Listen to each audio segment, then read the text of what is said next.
ಅತ್ಯಂತ ವಿಶಿಷ್ಟವೂ ವಿಶೇಷವೂ ಆಗಿರುವಂತಹ ಸಮಾರಂಭದಲ್ಲಿ ಉಪಸ್ಥಿತರಿರುವ ಪೂಜ್ಯರೇ, ಗಣ್ಯರೇ, ವಿವಿಧ ವಿದ್ಯಾಸಂಸ್ಥೆಗಳಿಂದ ಕಾರ್ಯಕ್ರಮಕ್ಕಾಗಿ ಆಗಮಿಸಿರುವಂತಹ ಅಧ್ಯಾಪಕ ಬಂಧು ಭಗಿನಿಯರೇ,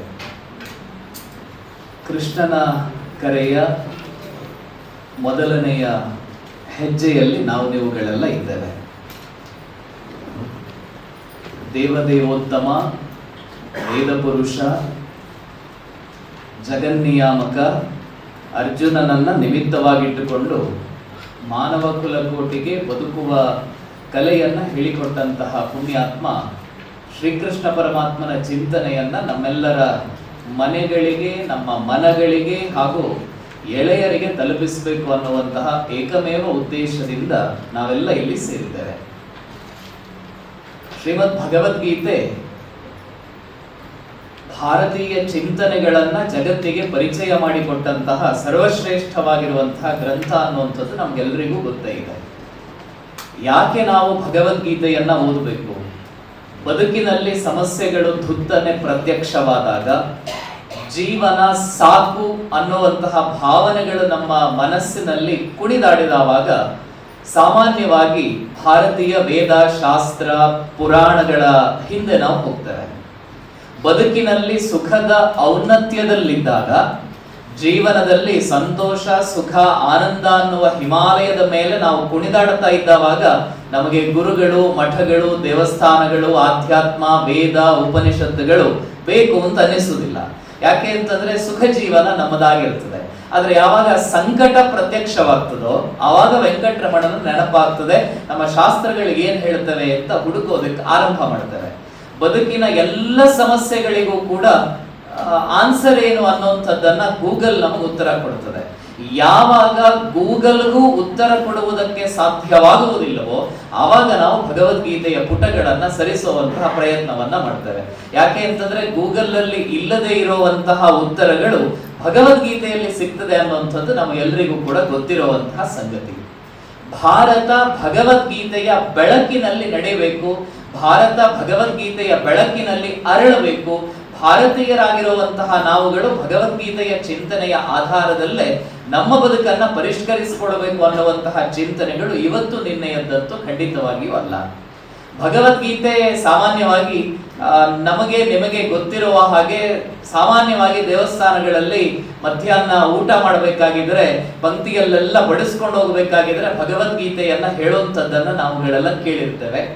ಮನೆಯಲ್ಲಿ ಅಜ್ಜಿ ತನ್ನ ಮೊಮ್ಮಕ್ಕಳನ್ನ ಕುಳ್ಳಿರಿಸಿಕೊಂಡು ಮಹಾಭಾರತದ ಕಥೆಯನ್ನ ಹೇಳಬೇಕಾಗಿದ್ರೆ ಹೇಗೆ ಆವಾಗ ಶ್ರೀ ಮುರಳೀಜಿಯವರು ಉಲ್ಲೇಖ ಮಾಡಿದ್ರು, ಆ ಮಾದರಿಯಲ್ಲಿ ತಾಯಿಯೋ ಅಜ್ಜಿಯೋ ಮಕ್ಕಳಿಗೆ ಸಂಸ್ಕಾರವನ್ನ ಕೊಡುವಂತಹ ಸನ್ನಿವೇಶಗಳಲ್ಲಿ ಗೀತೆಯನ್ನ ಹೇಳ್ಕೊಡುವಂತಹ ಒಂದು ಅವಕಾಶಗಳು ನಮ್ಮೆಲ್ಲರ ಮನೆಗಳಲ್ಲೂ ಕೂಡ ಇತ್ತು. ಆದರೆ ಅತ್ಯಂತ ವಿಶೇಷವಾಗಿ ಭಗವದ್ಗೀತೆ ಕೇವಲ ಭಾರತೀಯರಿಗೆ ಮಾತ್ರ ಅಲ್ಲದೆ ಜಗತ್ತಿನ ಅನೇಕ ಭಾಗಗಳ ಜನರಿಗೆ ಹೇಗೆ ಪ್ರೇರಣೆ ಕೊಟ್ಟಿತ್ತು ಅಂತ ಒಂದು ಸಣ್ಣ ಉದಾಹರಣೆ ಸಹಿತವಾಗಿ ಉಲ್ಲೇಖ ಮಾಡೋದಾಗಿದ್ರೆ, ನಾವುಗಳೆಲ್ಲರೂ ಕೂಡ ಯಾರೆಲ್ಲ ವಿಜ್ಞಾನವನ್ನ ತಗೊಳ್ತೇವೆ, ಯಾರೆಲ್ಲ ಭೌತಶಾಸ್ತ್ರದ ಅಧ್ಯಯನವನ್ನ ಮಾಡ್ತೇವೆ, ನಮ್ಗೆಲ್ರಿಗೂ ಕೂಡ ಆಲ್ಬರ್ಟ್ ಐನ್ಸ್ಟೀನ್ ಬೇಕೇ ಬೇಕು. ಆಲ್ಬರ್ಟ್ ಐನ್ಸ್ಟೀನ್ ಸಾಪೇಕ್ಷ ಸಿದ್ಧಾಂತ ಇಲ್ಲದೆ ವಿಜ್ಞಾನ, ಫಿಸಿಕ್ಸ್ ಒಂದು ಹೆಜ್ಜೆ ಮುಂದೆ ಹೋಗುವುದಕ್ಕೆ ಸಾಧ್ಯ ಇಲ್ಲ. ಅಂತಹ ವಿಜ್ಞಾನ ಕ್ಷೇತ್ರದ ಪುಣ್ಯಾತ್ಮ ಆಲ್ಬರ್ಟ್ ಐನ್ಸ್ಟೀನ್ ಅವರ ಒಂದು ಮಾತು ಸಂಸ್ಕೃತ ಭಾರತಿ ಪ್ರಕಟ ಮಾಡಿರುವಂತಹ ಪ್ರೈಡ್ ಆಫ್ ಇಂಡಿಯಾ ಪುಸ್ತಕದಲ್ಲೂ ಕೂಡ ದಾಖಲಾಗಿದೆ. ಆಲ್ಬರ್ಟ್ ಐನ್ಸ್ಟೀನ್ ಅವರು ಬಹಳ ಸೊಗಸಾಗಿ ಸುಂದರವಾಗಿ ಒಂದು ಮಾತನ್ನ ಉಲ್ಲೇಖ ಮಾಡ್ತಾರೆ ನಮ್ಮ ಭಗವದ್ಗೀತೆಯ ಬಗ್ಗೆ. ಆಲ್ಬರ್ಟ್ ಐನ್ಸ್ಟೀನ್ ಅವರ ಸಾಪೇಕ್ಷ ಸಿದ್ಧಾಂತ, ಥಿಯರಿ ಆಫ್ ರಿಲೇಟಿವಿಟಿ ಮತ್ತು ಇನ್ನೂ ಅನೇಕ ವೈಜ್ಞಾನಿಕ ಆವಿಷ್ಕಾರಗಳು, ಕೊಡುಗೆಗಳು ಜಗತ್ತಿಗೆ ಏನ್ ಸಿಕ್ಕಿದೆ, ಆ ಕೊಡುಗೆಗಳ ತರುವಾಯ ಅವರ ಬಳಿಯಲ್ಲಿ ಒಬ್ಬರು ಪ್ರಶ್ನೆ ಮಾಡಿ ಕೇಳ್ತಾರಂತೆ, ಆಲ್ಬರ್ಟ್ ಐನ್ಸ್ಟೀನ್ ಅವರೇ, ನಿಮ್ಮ ವೈಜ್ಞಾನಿಕ ಸಾಧನೆಗಳು, ವೈಜ್ಞಾನಿಕ ಸಾಮರ್ಥ್ಯವನ್ನ ಜಗತ್ತಿವತ್ತು ಒಪ್ಪಿಕೊಂಡಿದೆ. ನಿಮ್ಮಂತಹ ಪುಣ್ಯಾತ್ಮ, ಉದ್ಧಾಮ ಪಂಡಿತ ವಿಜ್ಞಾನ ಕ್ಷೇತ್ರದಲ್ಲಿ ಬಹಳ ದೊಡ್ಡ ಸಾಧನೆಯನ್ನ ಮಾಡಿದ್ದೀರಿ. ಇದರ ಹಿಂದೆ ಇರುವಂತಹ ಶಕ್ತಿ ಏನು ಅನ್ನುವಂತಹ ಒಂದು ಪ್ರಶ್ನೆಯನ್ನ ಕೇಳಿದವಾಗ ಆಲ್ಬರ್ಟ್ ಐನ್ಸ್ಟೀನ್ ಅವರು ಕೊಟ್ಟಂತಹ ಉತ್ತರ, ಎಲ್ಲ ವಿಜ್ಞಾನಗಳ ಮೂಲ, ಎಲ್ಲ ವೈಜ್ಞಾನಿಕ ಸತ್ಯಗಳ ತವರು ನೆಲ, ಹಾಗೂ ನನ್ನನ್ನೂ ಸೇರಿಸಿದಂತೆ ಜಗತ್ತಿನ ಎಲ್ಲ ವಿಜ್ಞಾನಿಗಳಿಗೂ ಕೂಡ ಪ್ರೇರಣೆಯನ್ನ ಕೊಡುವಂತಹ ಯಾವುದಾದ್ರೂ ಒಂದು ಅಂಶ ಇದ್ರೆ, ಸೀಕ್ರೆಟ್ ಆಫ್ ಎನರ್ಜಿ ಅಂತ ಯಾವುದಾದ್ರೂ ಇದ್ರೆ ಅದು ಭಾರತದ ಭಗವದ್ಗೀತೆ ಮತ್ತು ಭಾರತದ ಶಾಸ್ತ್ರಗಳು. ಒಂದು ವೇಳೆ ಜಗತ್ತಿಗೆ ಭಾರತೀಯರು ಶೂನ್ಯವನ್ನ ಪರಿಚಯ ಮಾಡಿಕೊಡದೇ ಇದ್ದಿದ್ರೆ, ಒಂದು ವೇಳೆ ಜಗತ್ತಿಗೆ ಭಾರತೀಯರು ವೇದ ಶಾಸ್ತ್ರ ಪುರಾಣಗಳನ್ನ ಕೊಡದೇ ಇರ್ತಾ ಇದ್ದಿದ್ರೆ, ಪ್ರಾಯಶಃ ಜಗತ್ತೆಲ್ಲವೂ ಶೂನ್ಯವಾಗಿರ್ತಾ ಇತ್ತು ಅನ್ನುವಂಥದ್ದು ಆಲ್ಬರ್ಟ್ ಐನ್ಸ್ಟೀನ್ ಅವರ ಮತ. ನಾವೆಲ್ಲ ಯೋಚನೆ ಮಾಡ್ತಾರೆ, ಈ ದೇಶದ ಸ್ವಾತಂತ್ರ್ಯ ಸಂಗ್ರಾಮ, ಸ್ವಾತಂತ್ರ್ಯ ಸಮರದ ಬಗ್ಗೆ ಉಲ್ಲೇಖ ಮಾಡುವಾಗ ಅದೇ ಆಲ್ಬರ್ಟ್ ಐನ್ಸ್ಟೀನ್ ಅವರು ಉಲ್ಲೇಖ ಮಾಡ್ತಾರೆ, ಈ ಜಗತ್ತಿನಲ್ಲಿ ಪ್ರಾಯಶಃ ಮುಂದೊಂದು ದಿನ, ಯಾವುದೋ ಶತಮಾನಗಳ ಕಳೆದ ನಂತರ ಅಥವಾ ಸಹಸ್ರಮಾನವೇ ಕಳೆದ ನಂತರ, 2 ತುಂಡು ಬಟ್ಟೆಗಳನ್ನ ಧರಿಸಿದಂತಹ ವ್ಯಕ್ತಿಯೊಬ್ಬ ಇಡೀ ದೇಶದಲ್ಲಿ ಸುತ್ತಾಡಿ ಭಾರತೀಯರನ್ನ ಒಗ್ಗೂಡಿಸಿದ್ದ ಅನ್ನೋಂಥದ್ದನ್ನ ಪ್ರಾಯಶಃ ಜಗತ್ತು ಮುಂದಿನ ದಿವಸಗಳಲ್ಲಿ ಹೌದೇ ಅಂತ ಆಶ್ಚರ್ಯಚಕಿತವಾಗಿ ಪ್ರಶ್ನೆ ಮಾಡಬಹುದು ಅಂತ ಯಾವ ಮೋಹನದಾಸ್ ಕರಮಚಂದ ಗಾಂಧೀಜಿಯ ಬಗ್ಗೆ ಆಲ್ಬರ್ಟ್ ಐನ್ಸ್ಟೀನ್ ಅವರು ಉಲ್ಲೇಖ ಮಾಡಿದ್ರು, ಆ ಮೋಹನದಾಸ್ ಕರಮಚಂದ ಗಾಂಧೀಜಿಯವರು ಹೇಳ್ತಾರೆ, ಬದುಕಿನಲ್ಲಿ ನನ್ನ ಕಣ್ಣ ಎದುರುಗಡೆ ಸಮಸ್ಯೆಗಳು ಪ್ರತ್ಯಕ್ಷವಾದವಾಗ, ಬದುಕು ಮುಂದೆ ಹೇಗೆ ಅನ್ನುವ ತಿರುವಿನಲ್ಲಿ ನಾನು ಬಂದು ನಿಂತುಕೊಂಡಾಗ ನಾನು ತೆರೆಯುವಂಥದ್ದು ಭಗವದ್ಗೀತೆಯ ಪುಟಗಳನ್ನ ಅನ್ನುವಂಥದ್ದು ಮೋಹನದಾಸ ಕರಮಚಂದ ಗಾಂಧೀಜಿಯವರ ಮಾತು ಅಂತಾದ್ರೆ, ಯಾವ ಪುಣ್ಯಾತ್ಮನನ್ನ ನಾವು ಇಡೀ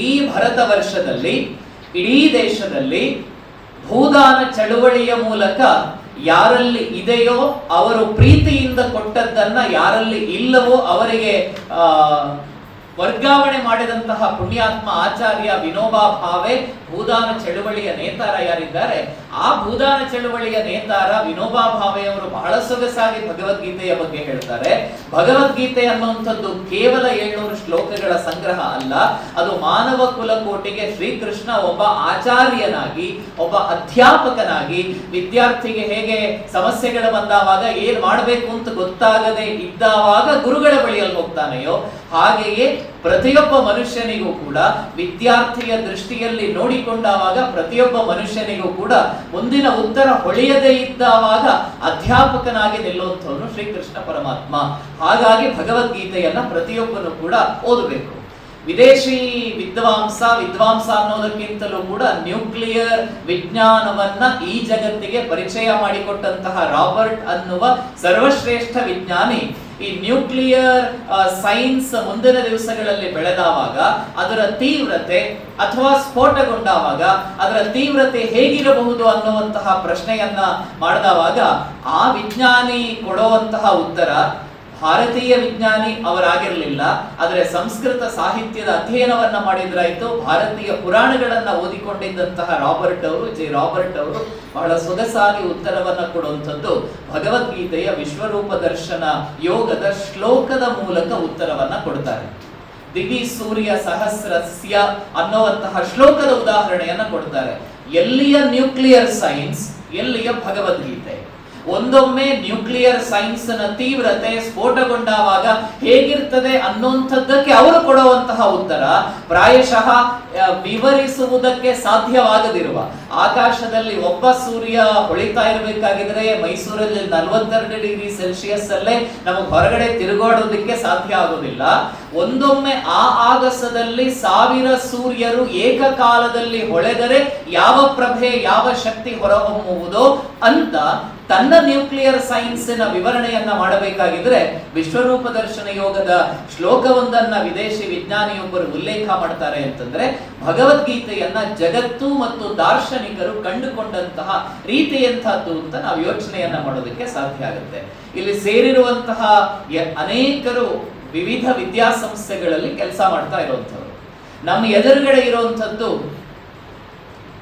ಸಜೀವ ಸಶಕ್ತ ಸಕ್ಷಮ ವಿದ್ಯಾರ್ಥಿಗಳು. ಭಾರತದ ಇಂದಿನ ಮತ್ತು ಮುಂದಿನ ವ್ಯವಸ್ಥೆಗಳನ್ನ ನಿರ್ಣಯ ಮಾಡುವಂತಹ ವಿದ್ಯಾರ್ಥಿಗಳು ನಮ್ಮ ಎದುರುಗಡೆ ಇರ್ತಾರೆ. ಆ ವಿದ್ಯಾರ್ಥಿಗಳಿಗೆ ಭಗವದ್ಗೀತೆಯ ಚಿಂತನೆಯನ್ನ ತಲುಪಿಸಿಕೊಡಬೇಕಾಗಿರುವಂತಹ ಒಂದು ಬಹಳ ದೊಡ್ಡ ಕನಸನ್ನ ಆಯೋಜಕರು ಯೋಚನೆ ಮಾಡಿದ್ದಾರೆ. ಅದನ್ನ ವಿದ್ಯಾರ್ಥಿಗಳಿಗೆ ತಲುಪಿಸುವಂತಹ ದಾಯಿತ್ವ ಯಾರದ್ದು ಅಂತಂದ್ರೆ ಶಿಕ್ಷಕರಾಗಿರುವಂತಹ ನಮ್ಮೆಲ್ಲರದ್ದು ಕೂಡ. ಭಗವದ್ಗೀತೆ ಯಾಕೆ ವಿದ್ಯಾರ್ಥಿಗಳಿಗೆ ಅತ್ಯಂತ ಶ್ರೇಯಸ್ಕರವಾಗಿರುವಂಥದ್ದು, ಎಲ್ಲರಿಗೂ ಶ್ರೇಯಸ್ಸೆ. ಭಗವದ್ಗೀತೆಯನ್ನ ಓದುವಂಥದ್ದು ಅದು ಯುದ್ಧದ ಉನ್ಮಾದವನ್ನ ನಮ್ಮಲ್ಲಿ ಜಾಗೃತ ಮಾಡುತ್ತದೆ ಅನ್ನುವಂತಹ ಕಾರಣಕ್ಕೋಸ್ಕರ ಅಲ್ಲ. ಭಗವದ್ಗೀತೆಯನ್ನ ಓದುವಂಥದ್ದು ಹೇಗೆ ಆವಾಗ ಉಲ್ಲೇಖ ಮಾಡಿದ್ರು, ಅದು ಯುದ್ಧದ ತೀವ್ರತೆಯನ್ನ ನಮ್ಮಲ್ಲಿ ಜಾಗೃತಿಯನ್ನ ಉಂಟು ಮಾಡುತ್ತದೆ ಅನ್ನೋ ಕಾರಣಕ್ಕೋಸ್ಕರ ಅಲ್ಲ. ಭಗವದ್ಗೀತೆಯ ಅಧ್ಯಯನವನ್ನ ಮಾಡುವಂಥದ್ದು ಯಾವಾಗ ಅಂತಂದ್ರೆ, ನಮ್ಮ ಮನಸ್ಸಿನ ಒಳಗಡೆಯೂ ಕೂಡ ಅನೇಕ ಬಾರಿ ಒಳ್ಳೆಯದು ಮತ್ತು ಕೆಟ್ಟದ್ದರ ನಡುವೆ ಒಂದು ಯುದ್ಧ ನಡಿಬೇಕು ಅಂತಿರುತ್ತದೆ. ಧರ್ಮ ಮತ್ತು ಅಧರ್ಮಗಳ ನಡುವಿನ ಯುದ್ಧ ನಮ್ಮ ಮನಸ್ಸೆನ್ನುವ ಮೈದಾನದಲ್ಲೂ ಕೂಡ ಆಗ್ತಾ ಇರ್ತದೆ. ಮನಸ್ಸು ಅನ್ನುವಂತಹ ಕುರುಕ್ಷೇತ್ರದಲ್ಲಿ ನೀತಿ ಮತ್ತು ಅನೀತಿಗಳ ನಡುವೆ ಸದಾ ಕಾಲ ಯುದ್ಧ ಆಗ್ತಾನೆ ಇರ್ತದೆ. ಆ ಯುದ್ಧಗಳು ನಡೆದಾವಾಗ ಧರ್ಮವೇ ಗೆಲ್ಲಬೇಕು, ನೀತಿಯೇ ಗೆಲ್ಲಬೇಕು, ನ್ಯಾಯವೇ ಗೆಲ್ಲಬೇಕು, ಸತ್ಯವೇ ಗೆಲ್ಲಬೇಕು ಅನ್ನುವಂತಹ ಯೋಚನೆಗಳನ್ನ ನಮಗೆ ನಾವು ತಿಳಿದುಕೊಳ್ಳೋದಕ್ಕೋಸ್ಕರ ಭಗವದ್ಗೀತೆಯ ಅಧ್ಯಯನ. ವಿದ್ಯಾರ್ಥಿಗಳ ಸಾಮಾನ್ಯವಾಗಿ ಅರ್ಜುನನ ಹಾಗೆಯೇ ಇರ್ತಾರೆ. ನಮ್ಮ ಶಾಲೆಗಳಲ್ಲಿರುವಂತಹ ಪ್ರತಿಯೊಬ್ಬ ವಿದ್ಯಾರ್ಥಿಯೂ ಕೂಡ ಅರ್ಜುನನ ಹಾಗೆಯೇ. ಒಂದು ಬಾರಿ ಪ್ರಶ್ನೆ ಮಾಡಿ ಕೇಳಿದ್ರೆ, ನಮ್ಮ ಮಕ್ಕಳ ಹತ್ರ ಮಗು ಎಕ್ಸಾಮಿನೇಷನ್ ಮುಗೀತು, ಜೂನಲ್ಲಿ ಮತ್ತೆ ಆ ಮಕ್ಕಳು ಬರಬೇಕಾಗಿದ್ರೆ SSLC ಹುಡುಗನ ಬಳಿಯಲ್ಲಿ ಹುಡುಗಿ ಬಳಿಯಲ್ಲಿ ಪ್ರಶ್ನೆ ಮಾಡಿ ಕೇಳಿದ್ರೆ, ಈ ಬಾರಿನ ಟಾರ್ಗೆಟ್ ಏನು ಅಂತ ಕೇಳಿದ್ರೆ ಪ್ರತಿಯೊಬ್ಬ ವಿದ್ಯಾರ್ಥಿಯು ಕೂಡ ಅಕ್ಕಪಕ್ಕ ಮೇಲೆ ಕೆಳಗೆ ನೋಡ್ತಾನಷ್ಟೇ ಹೊರತು ನಾನ್ ಹೀಗಾಗಬೇಕು, ನನ್ನ ಗುರಿ ಹೀಗಿದೆ ಅನ್ನುವಂತಹ ನಿಖರತೆ ಯಾರ ಬಳಿಯಲ್ಲೂ ಕೂಡ ಇಲ್ಲ. ಅದು ಸರಿಯೋ ತಪ್ಪೋ ಗೊತ್ತಿಲ್ಲ. ಪ್ರಾಯಶಃ ನಮ್ಮ ಮಕ್ಕಳು ಕೂಡ ಅರ್ಜುನನ ಹಾಗೆಯೇ ಪರೀಕ್ಷೆ ಇನ್ನೊಂದು ಮತ್ತೊಂದು ಅಂತಾವಾಗ ಎಲ್ಲ ಸಕಲ ಸಿದ್ಧತೆಗಳನ್ನು ಮಾಡ್ಕೊಂಡಿರ್ತೇವೆ. ಅರ್ಜುನನು ಕೂಡ ಹಾಗೆ ಇದ್ದದ್ದಲ್ವೇ? ಕುರುಕ್ಷೇತ್ರದ ಆ ಧರ್ಮ ಸಂಗ್ರಾಮಕ್ಕೆ ಹೊರಡೋದಕ್ಕಿಂತ ಮೊದಲು ಕೆಲವು ಸಮಯಗಳ ಪೂರ್ವದಲ್ಲಿ ತನ್ನವರ ಜೊತೆಯಲ್ಲೇ ಕಾದಾಡಿದ್ದ ಅರ್ಜುನ. ತನ್ನವರ ಜೊತೆಯಲ್ಲೇ ಕಾದಾಡಿದ್ದ, ಯುದ್ಧ ಮಾಡಿದ್ದ. ವಿರಾಟನ ನಗರದಲ್ಲಿ ಇದ್ದಂತಹ ಸಂದರ್ಭದಲ್ಲಿ ತನ್ನವರ ಜೊತೆಯಲ್ಲೇ ಹೋರಾಟವನ್ನ ಮಾಡಿದಂತಹ ಅರ್ಜುನ ಇವಾಗ ಎರಡು ಸೇನೆಗಳ ನಡುವೆ ರಥವನ್ನ ಸ್ಥಾಪಿಸು ಕೃಷ್ಣ ಅಂತ ಯುದ್ಧ ಮಾಡಬೇಕು, ಧರ್ಮವನ್ನ ಗೆಲ್ಲಿಸಬೇಕು ಅಂತ ಬಂದಂತಹ ಅರ್ಜುನ ಎರಡೂ ಕಡೆಯಲ್ಲಿ ಅಕ್ಕಪಕ್ಕದಲ್ಲಿರುವಂತಹವರನ್ನೆಲ್ಲ ನೋಡಿದ ತಕ್ಷಣ ಅವನಿಗೆ ಗಾಂಡೀವಂ ಸ್ರಂಸತೆ ಹಸ್ತಾತ್ ಅನ್ನುವಂತಹ ಯೋಚನೆಗಳು ಆರಂಭವಾಯಿತು. ಕೆಲವು ಸಮಯದ ಮೊದಲು ಯುದ್ಧವನ್ನ ಮಾಡಿದ್ದಂತಹ ಅರ್ಜುನ ಈ ಸಂದರ್ಭದಲ್ಲಿ ನಿರ್ಣಾಯಕ ಧರ್ಮ ಸಮರದಲ್ಲಿ ಪಾಲ್ಗೊಳ್ಳೋದಕ್ಕೆ ಬಂದಾವಾಗ ನನ್ನ ಕೈಯಲ್ಲಿ ಯುದ್ಧ ಮಾಡೋದಕ್ಕೆ ಸಾಧ್ಯ ಆಗ್ತಾ ಇಲ್ಲ, ಎದುರುಗಡೆ ದೊಡ್ಡಪ್ಪ ಇದ್ದಾರೆ, ಚಿಕ್ಕಪ್ಪ ಇದ್ದಾರೆ, ಮಾಮಂದಿರಿದ್ದಾರೆ, ಬಾವಂದಿರಿದ್ದಾರೆ, ಬಾಮೈದರಿದ್ದಾರೆ, ಎಲ್ಲ ನನ್ನ ಜೊತೆಯಲ್ಲಿ ಓಡಾಡಿದಂಥವರಿದ್ದಾರೆ, ಯುದ್ಧ ಸಾಧ್ಯ ಇಲ್ಲ ಅನ್ನುವಂತಹ ಯೋಚನೆಗೆ ಅರ್ಜುನ ಬಂದಿದ್ದಾವಾಗ ಈ ರೀತಿಯ ದ್ವಂದ್ವಗಳು ಪ್ರತಿಯೊಬ್ಬ ವಿದ್ಯಾರ್ಥಿಯ ಮನಸ್ಸಲ್ಲೂ ಆಗ್ತಾ ಇರ್ತದೆ. ಅಲ್ಲಿಯ ಸನ್ನಿವೇಶಗಳು ಬೇರೆ, ನಮ್ಮ ವಿದ್ಯಾರ್ಥಿಗಳ ಬದುಕಿನಲ್ಲಿ ಆಗುವಂತಹ ಸನ್ನಿವೇಶಗಳು ಬೇರೆ. ಇವತ್ತು ಅನೇಕ ವಿದ್ಯಾರ್ಥಿಗಳು ಒತ್ತಡದ ಬದುಕನ್ನ ಕಂಡುಕೊಳ್ತಾ ಇದ್ದಾರೆ. ಪುಣ್ಯವಶಾತ್ ನಾನು ಓದಬೇಕಾಗಿದ್ರೆ 16 ಪರೀಕ್ಷೆಗಳಿರಲಿಲ್ಲ, ನಾನು ಓದಬೇಕಾಗಿದ್ರೆ ಕಾಂಪಿಟೇಟಿವ್ ಎಕ್ಸಾಮಿನೇಷನ್ಗಳ ಲೋಕಕ್ಕೆ ಪ್ರವೇಶ ಆಗ್ತಾ ಇದ್ದಷ್ಟೇ, ನಾನು ಓದಬೇಕಾಗಿದ್ರೆ ಆರಾಮವಾಗಿ ಕತೆ ಪುಸ್ತಕಗಳು, ಚಂದಮಾಮ, ಬಾಲಮಿತ್ರ, ಬಾಲಮಂಗಳಗಳನ್ನ ಓದುವಂತಹ ಅವಕಾಶ ಇತ್ತು. ಇವತ್ತು ನಮ್ಮ ಮಕ್ಕಳಿಗೆ ಅದು ಯಾವುದು ಕೂಡ ಇಲ್ಲ.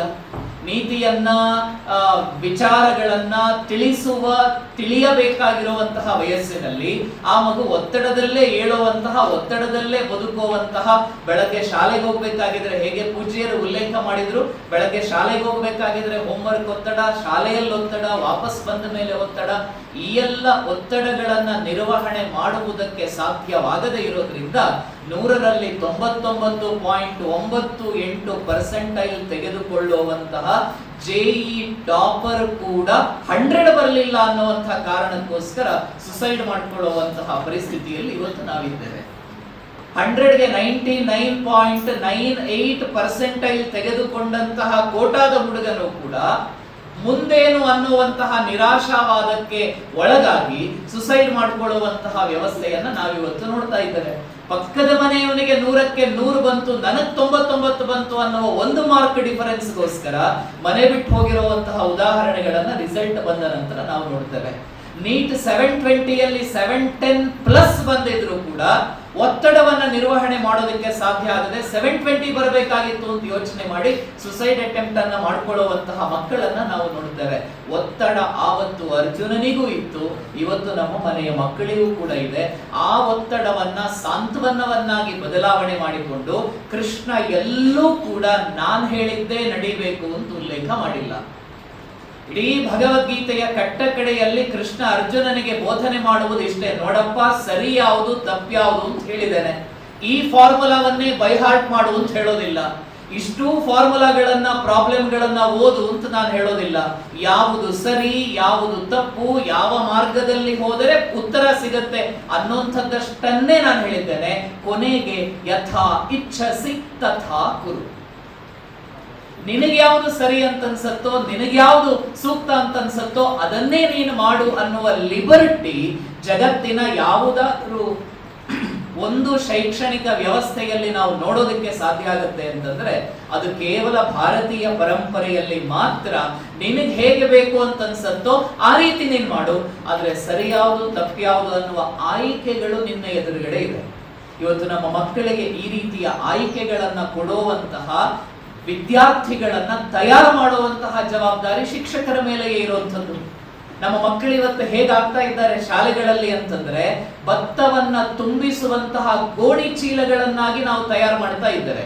ಇಷ್ಟು ಓದಬೇಕು, ಇಷ್ಟು ಬೈಹಾರ್ಟ್ ಮಾಡಬೇಕು, on the day of examination ಇಷ್ಟನ್ನು ವಾಪಸ್ ವಾಂತಿ ಮಾಡಬೇಕು, ಆಮೇಲೆ ನಮ್ಮ ಫ್ಲೆಕ್ಸ್ಗಳಲ್ಲಿ ಫೋಟೋಗಳನ್ನ ನಾವು ಹಾಕ್ತೇವೆ. ಆದ್ರೆ ಆ ಮಕ್ಕಳು ಭತ್ತವನ್ನ ತುಂಬಿಸುವಂತಹ ಚೀಲಗಳು ಆಗದೆ ಹೇಗೆ ಅರ್ಜುನನನ್ನ ಭತ್ತ ಬೆಳೆಯುವಂತಹ ಫಲವತ್ತಾದ ಗದ್ದೆಯನ್ನಾಗಿ ಶ್ರೀಕೃಷ್ಣ ಬದಲಾವಣೆಯನ್ನ ಮಾಡಿದ್ನೋ, ಇವತ್ತು ಕೃಷ್ಣ ಕಾಲಿಂಗ್, ಕೃಷ್ಣನ ಕರೆ ಇರುವಂಥದ್ದು ಆ ಕಾರಣಕ್ಕೋಸ್ಕರ ಭಗವದ್ಗೀತೆಯ ಚಿಂತನೆಗಳ ಆಧಾರದಲ್ಲಿ ಭವ್ಯವಾಗಿರುವಂತಹ ಬೆಳಕನ್ನ ಭಾರತಕ್ಕೆ ಯಾರು ಕೊಡಬೇಕು ಅಂತಂದ್ರೆ ಮುಂದಿನ ಜನಾಂಗ ಕೊಡಬೇಕಾಗಿರುವಂತಹ ಅವಶ್ಯಕತೆ ಏನಿದೆ ಆ ಅವಶ್ಯಕತೆಯನ್ನ ಮಕ್ಕಳಿಗೆ ಕೊಡುವ ನಿಟ್ಟಿನಲ್ಲಿ ಗೀತೆಯನ್ನ ವಿದ್ಯಾರ್ಥಿಗಳಿಗೆ ತಲುಪಿಸುವಂತಹ ಜವಾಬ್ದಾರಿ. ಗೀತೆಯನ್ನ ವಿದ್ಯಾರ್ಥಿಗಳಿಗೆ ತಲುಪಿಸಬೇಕು ಅಂತಂದ್ರೆ ನಾವು ವಿದ್ಯಾರ್ಥಿಗಳೇ ಆಗಬೇಕು. ಈ ಜಗತ್ತಿನಲ್ಲಿ ಪ್ರತಿಯೊಬ್ಬನೂ ಕೂಡ ವಿದ್ಯಾರ್ಥಿ. ಆ ವಿದ್ಯಾರ್ಥಿಗಳಾಗುವಂತಹ ನಿಟ್ಟಿನಲ್ಲಿ ಗೀತೆಯನ್ನ ನಾವು ನಮ್ಮ ಬದುಕಿನಲ್ಲಿ ಅಳವಡಿಸಿಕೊಳ್ಳುವುದರ ಮೂಲಕ ಅದನ್ನ ಮುಂದಿನ ಸಮಾಜಕ್ಕೆ, ಯಾರು ಮುಂದಿನ ಭಾರತದ ಭವಿಷ್ಯ ಅಂತ ನಾವು ಹೇಳ್ತೇವೆ, ಆ ವಿದ್ಯಾರ್ಥಿಗಳಿಗೆ ತಲುಪಿಸುವಂತಹ ಕೆಲಸ. ಮೊಟ್ಟ ಮೊದಲನೆಯ ಅಂಶ ಯಾವುದು ಅಂತಂದ್ರೆ ಕೃಷ್ಣನ ಕರೆ. ಈ ಜಗತ್ತಿನಲ್ಲಿ ನನ್ನಿಂದ ಎಲ್ಲವೂ ಸಾಧ್ಯವಿದೆ. ಭಗವಂತನಿಗೆ ಯಾರು ಶರಣಾಗ್ತಾನೋ ಅವನಿಗೆ ಜಗತ್ತಿನಲ್ಲಿ ಅಸಾಧ್ಯ ಅನ್ನುವಂಥದ್ದು ಯಾವುದು ಕೂಡ ಇಲ್ಲ. ಅರ್ಜುನನಲ್ಲಿ ಎಲ್ಲ ಶಕ್ತಿಯೂ ಇತ್ತು, ಎಲ್ಲ ಸಾಮರ್ಥ್ಯವೂ ಇತ್ತು. ನೋಡಿ, ಅದೇ ಅರ್ಜುನ ಗೋಗ್ರಹಣದ ಸಂದರ್ಭದಲ್ಲಿ ತನ್ನವರ ಜೊತೆಯಲ್ಲೇ ಕಾದಾಡಿ ವಿರಾಟನ ನಗರಕ್ಕೆ ಬಂದಿದ್ದಂತಹ ಆಪತ್ತನ್ನ ದೂರ ಮಾಡ್ತಾನೆ. ಅದೇ ಅರ್ಜುನ ಎರಡು ಸೇನೆಗಳ ನಡುವೆ ತನ್ನ ರಥವನ್ನ ಸ್ಥಾಪಿಸಿದವಾಗ ದಿಕ್ಕೆಡುತ್ತಾನೆ. ಈ ರೀತಿಯ ಸಂದರ್ಭಗಳು ಜೀವನದಲ್ಲಿ ಎದುರಾದವಾಗ ಕೃಷ್ಣ ಹೇಳಿದ ಮಾತು, ಇದು ನಿನಗೆ ಹೇಳಿ ಮಾಡಿಸಿದ್ದಲ್ಲ. ನಮ್ಮ ಮಕ್ಕಳೇನಾದ್ರೂ no I can't do it ಅಂತೇನಾದ್ರೂ ನಮಗೆ ನಮ್ಮ ಪ್ರಶ್ನೆಗೆ ವಾಪಸ್ ಉತ್ತರ ಕೊಟ್ರೆ, ಮಗು ನಿನಗಿದು ಮಾಡೋದಿಕ್ ಸಾಧ್ಯ ಇದೆ, ಮಗು ನೀನು ಇದನ್ನ ಮಾಡಬಲ್ಲೆ, ಮಗು ನಿನಗೆ ಅವಕಾಶ ಇದೆ, ನೀನು ಓದಿ ವೈದ್ಯನಾಗಬಹುದು, ನೀನು ಇಂದ್ರ ಚಂದ್ರ ಲೋಕಕ್ಕೆ ಹೋಗಬಹುದು, ನಿನ್ನಿಂದ ಜಗತ್ತನ್ನ ಗೆಲ್ಲುವುದಕ್ಕೆ ಸಾಧ್ಯವಿದೆ, you just can do it ಅನ್ನುವಂತಹ ಬೋಧನೆಯನ್ನ ನಾವು ತರಗತಿಯಲ್ಲಿ ಮಾಡ್ತಾ ಬಂದಾಗ ಯಾವ ವಿದ್ಯಾರ್ಥಿ ಇನ್ಫೀರಿಯರ್ ಆಗಿರ್ತಾನೋ, ಯಾವ ವಿದ್ಯಾರ್ಥಿಗೆ ಎದುರುಗಡೆ ನಿಂತ್ಕೊಳ್ಳೋದಕ್ಕೆ ಕಷ್ಟ ಆಗುತ್ತೋ, ಯಾವ ವಿದ್ಯಾರ್ಥಿಗೆ ಸಮಸ್ಯೆ ಅಂತ ಅನ್ಸತ್ತೋ, ಯಾವ ವಿದ್ಯಾರ್ಥಿಗೆ ಕಲಿಕೆ ಕಷ್ಟ ಅನ್ನುವ ಭಾವನೆಗಳು ಬರುತ್ತದೋ ಆವಾಗೆಲ್ಲ ಕೃಷ್ಣನಂತಹ ಆಚಾರ್ಯರಾಗುವ ದಾಯಿತ್ವ ನಮ್ಮ ಹೆಗಲ ಮೇಲಿದೆ. ಅರ್ಜುನನಿಗೆ ಕೃಷ್ಣ ಹೇಳಿದ್ದೊಂದೇ, ಪ್ರಾಯಶಃ ಈ ಯುದ್ಧ ಮಾಡೋದಕ್ಕೆ ಸಾಧ್ಯ ಇಲ್ಲ, ನ್ಯಾಯ ಅನ್ಯಾಯ ಯುದ್ಧ ಇನ್ನೊಂದು ಮತ್ತೊಂದು, ಇದನ್ನೇನಾದ್ರೂ ಒಂದು ವೇಳೆ ಧರ್ಮರಾಯ ಹೇಳ್ತಾ ಇದ್ದಿದ್ರೆ ನಾನು ಅದನ್ನು ಆಕ್ಸೆಪ್ಟ್ ಮಾಡಬಹುದಾಗಿತ್ತು. ಧರ್ಮಜ ಹೇಳ್ತಾ ಇದ್ದಾನೆ ಸರಿ, ಬಲಭೀಮ ಹೇಳ್ತಾ ಇದ್ದಿದ್ರೆ ಬೇಡಪ್ಪ ಯುದ್ಧ ಎಲ್ಲ ಬೇಡ, ನಾವು ನಮ್ಮ ಮನೆಗಳಿಗೆ ಹೋಗೋಣ, ರಾಜ್ಯ ಅವರಿಗೆ ಇರ್ಲಿ, ನಮಗೆ ಅರ್ಧ ರಾಜ್ಯವೂ ಬೇಡ, 5 ಗ್ರಾಮವೂ ಬೇಡ, 5 ಸೂಜಿ ಮನೆ ಜಾಗವೂ ಕೂಡ ಬೇಡ, ನಾವು ಇನ್ನೆಲ್ಲಾದ್ರೂ ಒಂದು ಕಡೆ ಹೋಗಿ ಆಶ್ರಯ ತಗೊಳ್ತೇವೆ ಅಂತ ಭೀಮ ಒಂದು ವೇಳೆ ಹೇಳ್ತಾ ಇದ್ದಿದ್ರೆ ನಾನು ಆಕ್ಸೆಪ್ಟ್ ಮಾಡ್ತಾ ಇದ್ದನೋ ಏನೋ. ನಕುಲ ಸಹದೇವರು ಬಂದೇನಾದ್ರೂ ಹೇಳ್ತಾ ಇದ್ದಿದ್ರೆ ಸರಿ ಅಪ್ಪ ಪಾಪಚ್ಚಿಗಳು ಹೇಳ್ತಾ ಇದ್ದಾರೆ ಬಿಟ್ಕೊಡಬಹುದಾಗಿತ್ತು. ಆದ್ರೆ ಹೇಳ್ತಾ ಇರುವಂತದ್ದು ಯಾರು? ಮೂರು ಲೋಕದ ಗಂಡು ಅನ್ನುವ ಬಿರುದನ್ನ ಸಂಪಾದನೆ ಮಾಡಿದಂತಹ, ಪಾಶುಪತಾಸ್ತ್ರವನ್ನ ಸಂಪಾದನೆ ಮಾಡಿದಂತಹ ಅರ್ಜುನ, ನೀನ್ ಹೀಗೆ ಹೇಳಬಾರದು, ಇದು ನಿನಗೆ ಶೋಭೆಯಲ್ಲ.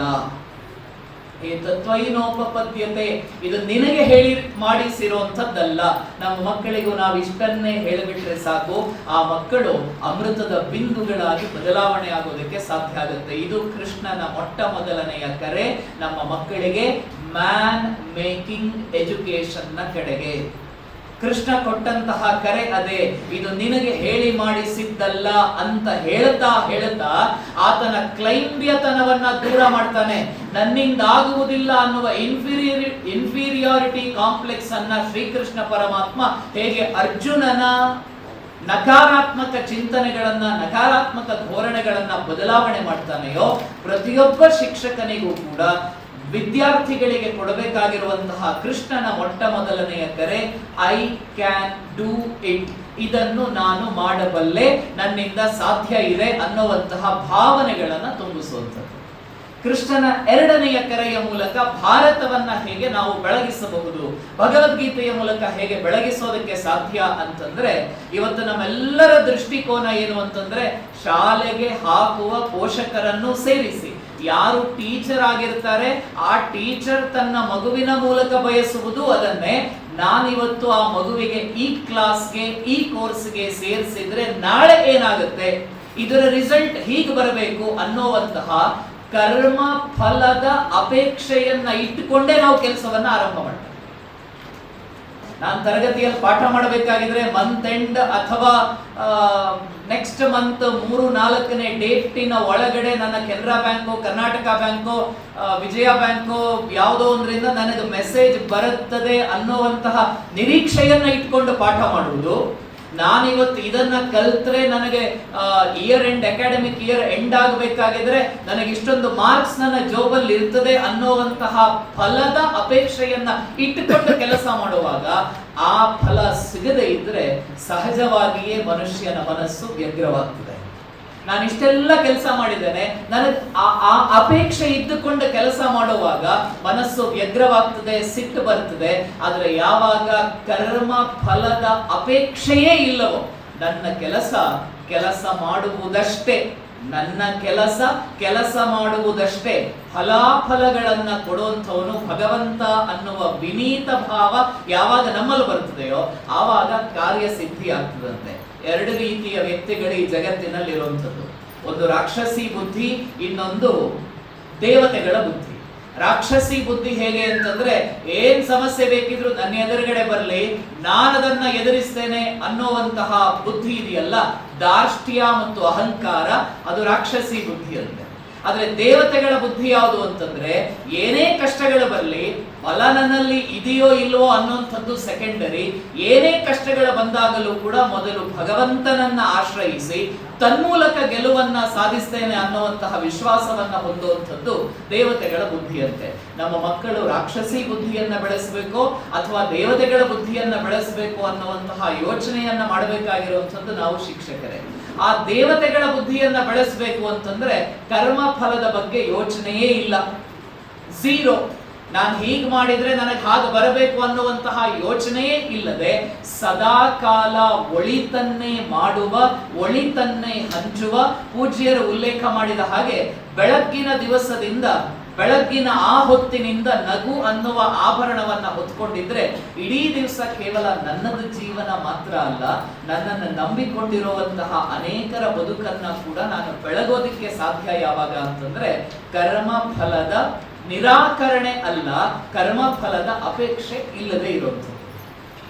ಕರ್ಮಣಿ ಏವ ಅಧಿಕಾರಃ ತೇ ಮಾ ಫಲೇಶು ಕದಾಚನ. ಯಾವತ್ತಿಗೂ ಕೂಡ ಫಲಾಫಲಗಳ ಬಗ್ಗೆ ಯೋಚನೆಯನ್ನ ಮಾಡಬೇಡ, ಸದಾ ಕಾಲ ಡೂ ಗುಡ್ ಅಂಡ್ ಫಾರ್ಗೆಟ್.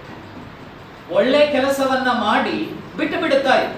ಒಳ್ಳೆ ಕೆಲಸಗಳನ್ನ ಸದಾಕಾಲ ಮಾಡು, ಆದ್ರೆ ಅದರ ಬಗ್ಗೆ ಯೋಚನೆಯನ್ನ ಮಾಡದೇ ಇರುವಂತಹ ಎರಡನೆಯ ಕೃಷ್ಣ ಸಂದೇಶವನ್ನ ನಮ್ಮ ಮಕ್ಕಳಿಗೆ ಯಾಕೆ ನಾವು ಕೊಡಬೇಕು ಅಂತಂದ್ರೆ, ಇವತ್ತು ಅನೇಕ ಥಿಯರಿಗಳನ್ನ ನಾವೆಲ್ಲ ಓದ್ತೇವೆ, ಅನೇಕ ಥಿಯರಿಗಳನ್ನ ನಾವು ತರಗತಿಗಳಲ್ಲಿ ಪಾಠ ಮಾಡ್ತೇವೆ. ಆದ್ರೆ ಆ ಥಿಯರಿಗಳನ್ನೆಲ್ಲ ಪಾಠ ಮಾಡಬೇಕಾಗಿದ್ರೆ ಒಬ್ಬ ಸೈಂಟಿಸ್ಟ್ ಇನ್ನೊಂದು ಮತ್ತೊಂದು ಎಲ್ಲವನ್ನ ನಮ್ಮ ಮಕ್ಕಳಿಗೆ ನಾವು ಹೇಳ್ತೇವೆ. ನಮ್ಮ ಯಾರಾದರೂ ಒಬ್ಬ ಪೂರ್ವಿಕರು ತಮ್ಮ ಹೆಸರುಗಳನ್ನ ಎಲ್ಲಾದ್ರೂ ದಾಖಲೆ ಮಾಡಿ ಹೋಗಿರುವಂತದ್ದಿಲ್ಲ. ತಮ್ಮ ಹೆಸರುಗಳನ್ನ ದಾಖಲು ಮಾಡಿ ಹೀಗೆಯೇ ಹೇಳತಕ್ಕದ್ದು ಅನ್ನುವಂತಹ ರಿಸ್ಟ್ರಿಕ್ಷನ್ ಗಳನ್ನ ಇಟ್ಟುಕೊಂಡು ಭಾರತೀಯ ಜ್ಞಾನ ಪರಂಪರೆ ಹೋದದ್ದೇ ಇಲ್ಲ.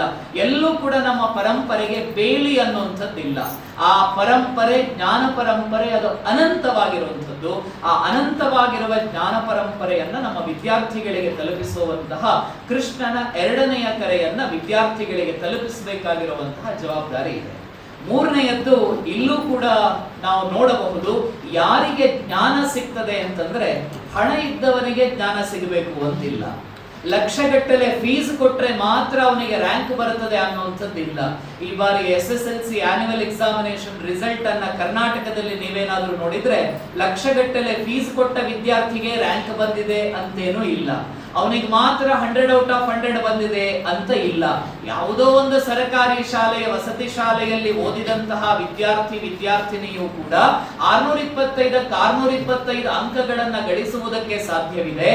ಮನೆಯಲ್ಲಿ ಎಲ್ಲಾ ವೈಫೈ ಫೆಸಿಲಿಟಿ ಇದ್ದಂತಹ ವಿದ್ಯಾರ್ಥಿಯೂ ಕೂಡ 625 ಪಡೆಯಲೇಬೇಕು ಅಂತೇನು ಇಲ್ಲ.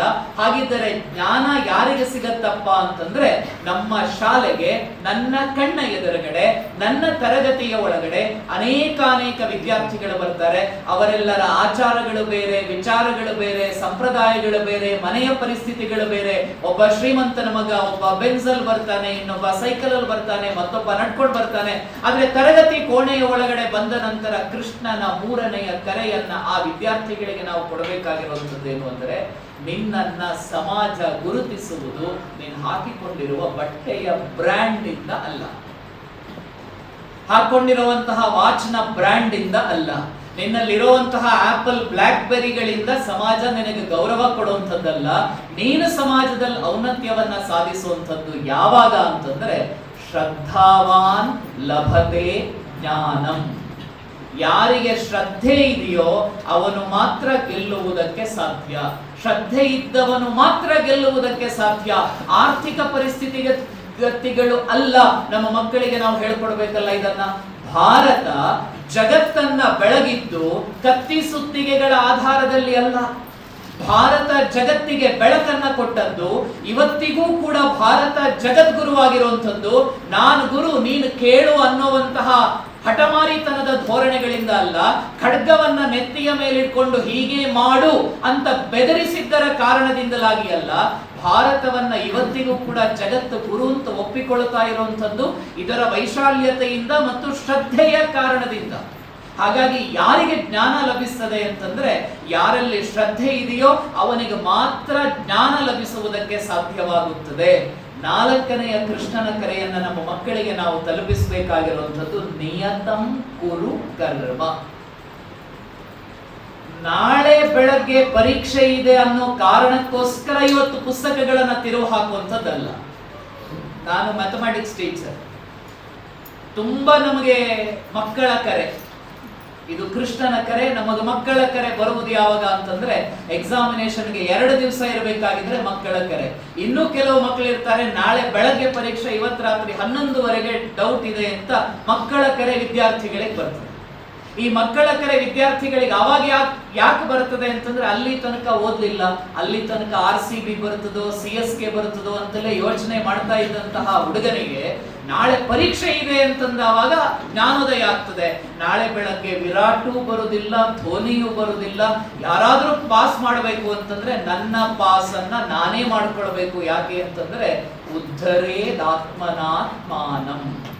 ನನ್ನ ಉದ್ಧಾರ ಆಗಬೇಕು ಅಂತಂದ್ರೆ ಧೋನಿ ಅಣ್ಣನೂ ಇಲ್ಲ, ವಿರಾಟ್ ಅಣ್ಣನೂ ಇಲ್ಲ, ನನ್ನ ಉದ್ಧಾರವನ್ನ ಮಾಡುವಂಥದ್ದು ನಾನು ಮಾತ್ರ ಅನ್ನುವಂತಹ ಕೃಷ್ಣನ ಕರೆ ವಿದ್ಯಾರ್ಥಿಗಳಿಗೆ ತಲುಪಿಸಬೇಕಾಗಿರುವಂಥದ್ದು ನಾವು ನಮ್ಮ ಅಕಾಡೆಮಿಕ್ ಇಯರ್ ನ ಆರಂಭದಲ್ಲಿ ಅನೇಕ ಬಾರಿ ನಾವು ಅಂದ್ಕೊಂಡಿರ್ತೇವೆ, ನನ್ನ ಉದ್ಧಾರವನ್ನ ನನ್ನ ತಂದೆ ಮಾಡ್ತಾರೆ, ನನ್ನ ತಾಯಿ ಮಾಡ್ತಾರೆ, ನನ್ನ ದೊಡ್ಡಪ್ಪ ಮಾಡ್ತಾರೆ, ನನ್ನ ಮಾಮ ಮಾಡ್ತಾರೆ, ಇನ್ಯಾರೋ ಒಬ್ಬರು ನನ್ನ ಉದ್ಧಾರ ಮಾಡ್ತಾರೆ. ಇಲ್ಲ, ನನ್ನ ಉದ್ಧಾರವನ್ನ, ನನ್ನ ಏಳಿಗೆ ಅಥವಾ ಅವನತಿ, ನನ್ನ ಉನ್ನತಿ ಅಥವಾ ಅವನತಿ ಇರುವಂಥದ್ದು ನನ್ನ ಕೈಯಲ್ಲೇ. ನನ್ನ ಬಾಳಿನ ಏಳಿಗೆಯ ಶಿಲ್ಪಿ ನಾನೇ. ಇನ್ಯಾರೋ ನನ್ನ ಲೈಫ್ ಅನ್ನ ಕೆತ್ತೋದಕ್ಕೆ ಸಾಧ್ಯ ಆಗುವುದಿಲ್ಲ. ನನ್ನ ಬಾಳಿನ ಏಳಿಗೆಯ ಶಿಲ್ಪಿ ನಾನೇ. ಹಾಗಾಗಿಯೇ ಪೂಜ್ಯ ಪುರುಷೋತ್ತಮಾನಂದಜಿಯವರು ಕೂಡ ಉಲ್ಲೇಖ ಮಾಡುವಂತಹ ಸತ್ಯವಾಗಿರುವ ಸಂಗತಿ ಯಾವುದು ಅಂತಂದ್ರೆ, ಈ ಜಗತ್ತಿನಲ್ಲಿ ಪರಮೇಶ್ವರ ಯಾರು ಅಂತಂದ್ರೆ ಪ್ರಯತ್ನವೇ ಪರಮೇಶ್ವರ. ಶ್ರದ್ಧೆ ಇದ್ದರೆ ಗೆದ್ದೆ. ನಿನ್ನನ್ನ ಬದಲಾಯಿಸುವಂತಹ ಶಕ್ತಿ ಇರುವಂತದ್ದು ನಿನಗೆ ಮಾತ್ರ ಅನ್ನುವಂತಹ ಧೋರಣೆಯನ್ನ ನಮ್ಮ ಮಕ್ಕಳಿಗೆ ನಾವು ತಲುಪಿಸಬೇಕು. ಕೃಷ್ಣನ ಮುಂದಿನ ಕರೆ ಅದು ವಿದ್ಯಾರ್ಥಿಗಳಿಗೆ ಹೇಳಬೇಕಾಗಿರುವಂಥದ್ದು, ಸಾಮಾನ್ಯವಾಗಿ ನಾವು ಅರಿಷಡ್ವರ್ಗಗಳ ಬಗ್ಗೆ ಕೇಳ್ತೇವೆ. ನಮಗಿವತ್ತು ಶತ್ರು ಇರುವಂತದ್ದು ಅಕ್ಕಪಕ್ಕದ ದೇಶ, ಇನ್ನೊಂದು ಮತ್ತೊಂದು, ಅದೆಲ್ಲವೂ ಕೂಡ ರಾಜತಾಂತ್ರಿಕವಾಗಿ ಸರಿ ಇರಬಹುದು. ಆದ್ರೆ ನಮ್ಮ ದೊಡ್ಡ ಶತ್ರು ಇರುವಂತದ್ದು ಎಲ್ಲಿ ಅಂತಂದ್ರೆ ನಮ್ಮ ಮನದ ಮೂಲೆಯಲ್ಲೇ. ಕಂಸ ಎಲ್ಲೆಲ್ಲೋ ಇಲ್ಲ, ಇಲ್ಲೇ ಇದ್ದಾನೆ. ದುರ್ಯೋಧನ ಎಲ್ಲೆಲ್ಲೂ ಇಲ್ಲ, ನಮ್ಮ ಮನಸ್ಸಿನ ಒಳಗಡೆಯೇ ದುರ್ಯೋಧನ ಇರ್ತಾನೆ. ಯಾರೋ ಒಬ್ಬ ಅಕ್ಕಪಕ್ಕದ ಮನೆಯವರಿಗೆ ಒಂದು ಸಣ್ಣ ಜಾಗ ಬೇಲಿ ಹಾಕೋದಿಕ್ಕೆ ಅಥವಾ ನಡ್ಕೊಂಡು ಹೋಗೋದಿಕ್ಕೆ ಜಾಗ ಕೊಡಬೇಕು ಅಂತಂದ್ರೆ ಸುಪ್ರೀಂ ಕೋರ್ಟ್ ಹೋದ್ರೂ ಪರವಾಗಿಲ್ಲ, ನಾನು ಒಂದಡಿ ಜಾಗ ಕೊಡೋದಿಲ್ಲ ಅನ್ನುವ ದುರ್ಯೋಧನನ ಭಾವನೆ ನಮ್ಮ ಮನಸ್ಸಿನಲ್ಲಿ ಆವಾಗವಾಗ ಇರ್ತದೆ.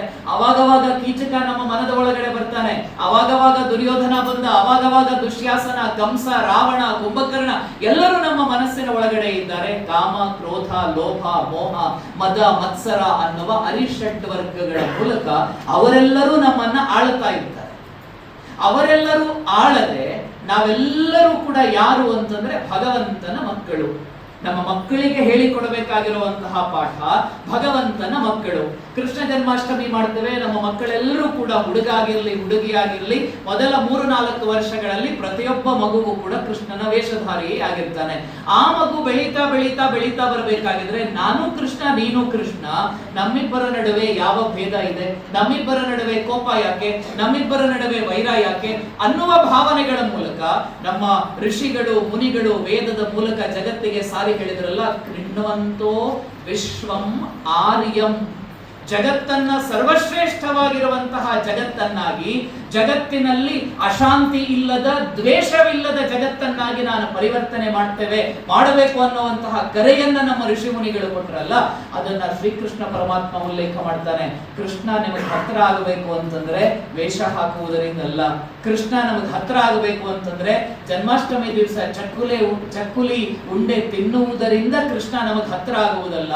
ಸ್ವಯಂ ಕೃಷ್ಣನೇ ಹೇಳ್ತಾನೆ, ಯಾರು ನನಗೆ ಬಹಳ ಇಷ್ಟವಾಗಿರುವವರೆಂದರೆ ಅದ್ವೇಷ್ಟ ಸರ್ವಭೂತಾನಾಂ ಮೈತ್ರ ಕರುಣ ಏವಚ ನಿರ್ಮಮೋ ನಿರಹಂಕಾರ ಸಮ ದುಃಖ ಸುಖ ಕ್ಷಮಿ.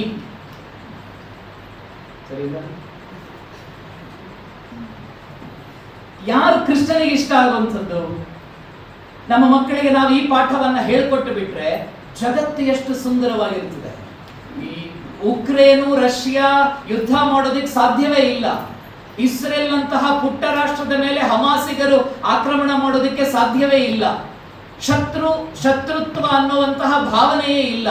ಕಾವೇರಿಗೋಸ್ಕರ ಕಿತ್ತಾಡಬೇಕಾಗಿಲ್ಲ, ಕೃಷ್ಣೆಗೋಸ್ಕರ ಬಡಿದಾಡಬೇಕಾಗಿಲ್ಲ, ಮೇಕೆದಾಟುಗೋಸ್ಕರ ಪೊಲಿಟಿಕಲ್ ಕ್ರೆಡಿಟ್ ತಗೊಳ್ಬೇಕಾಗಿಲ್ಲ.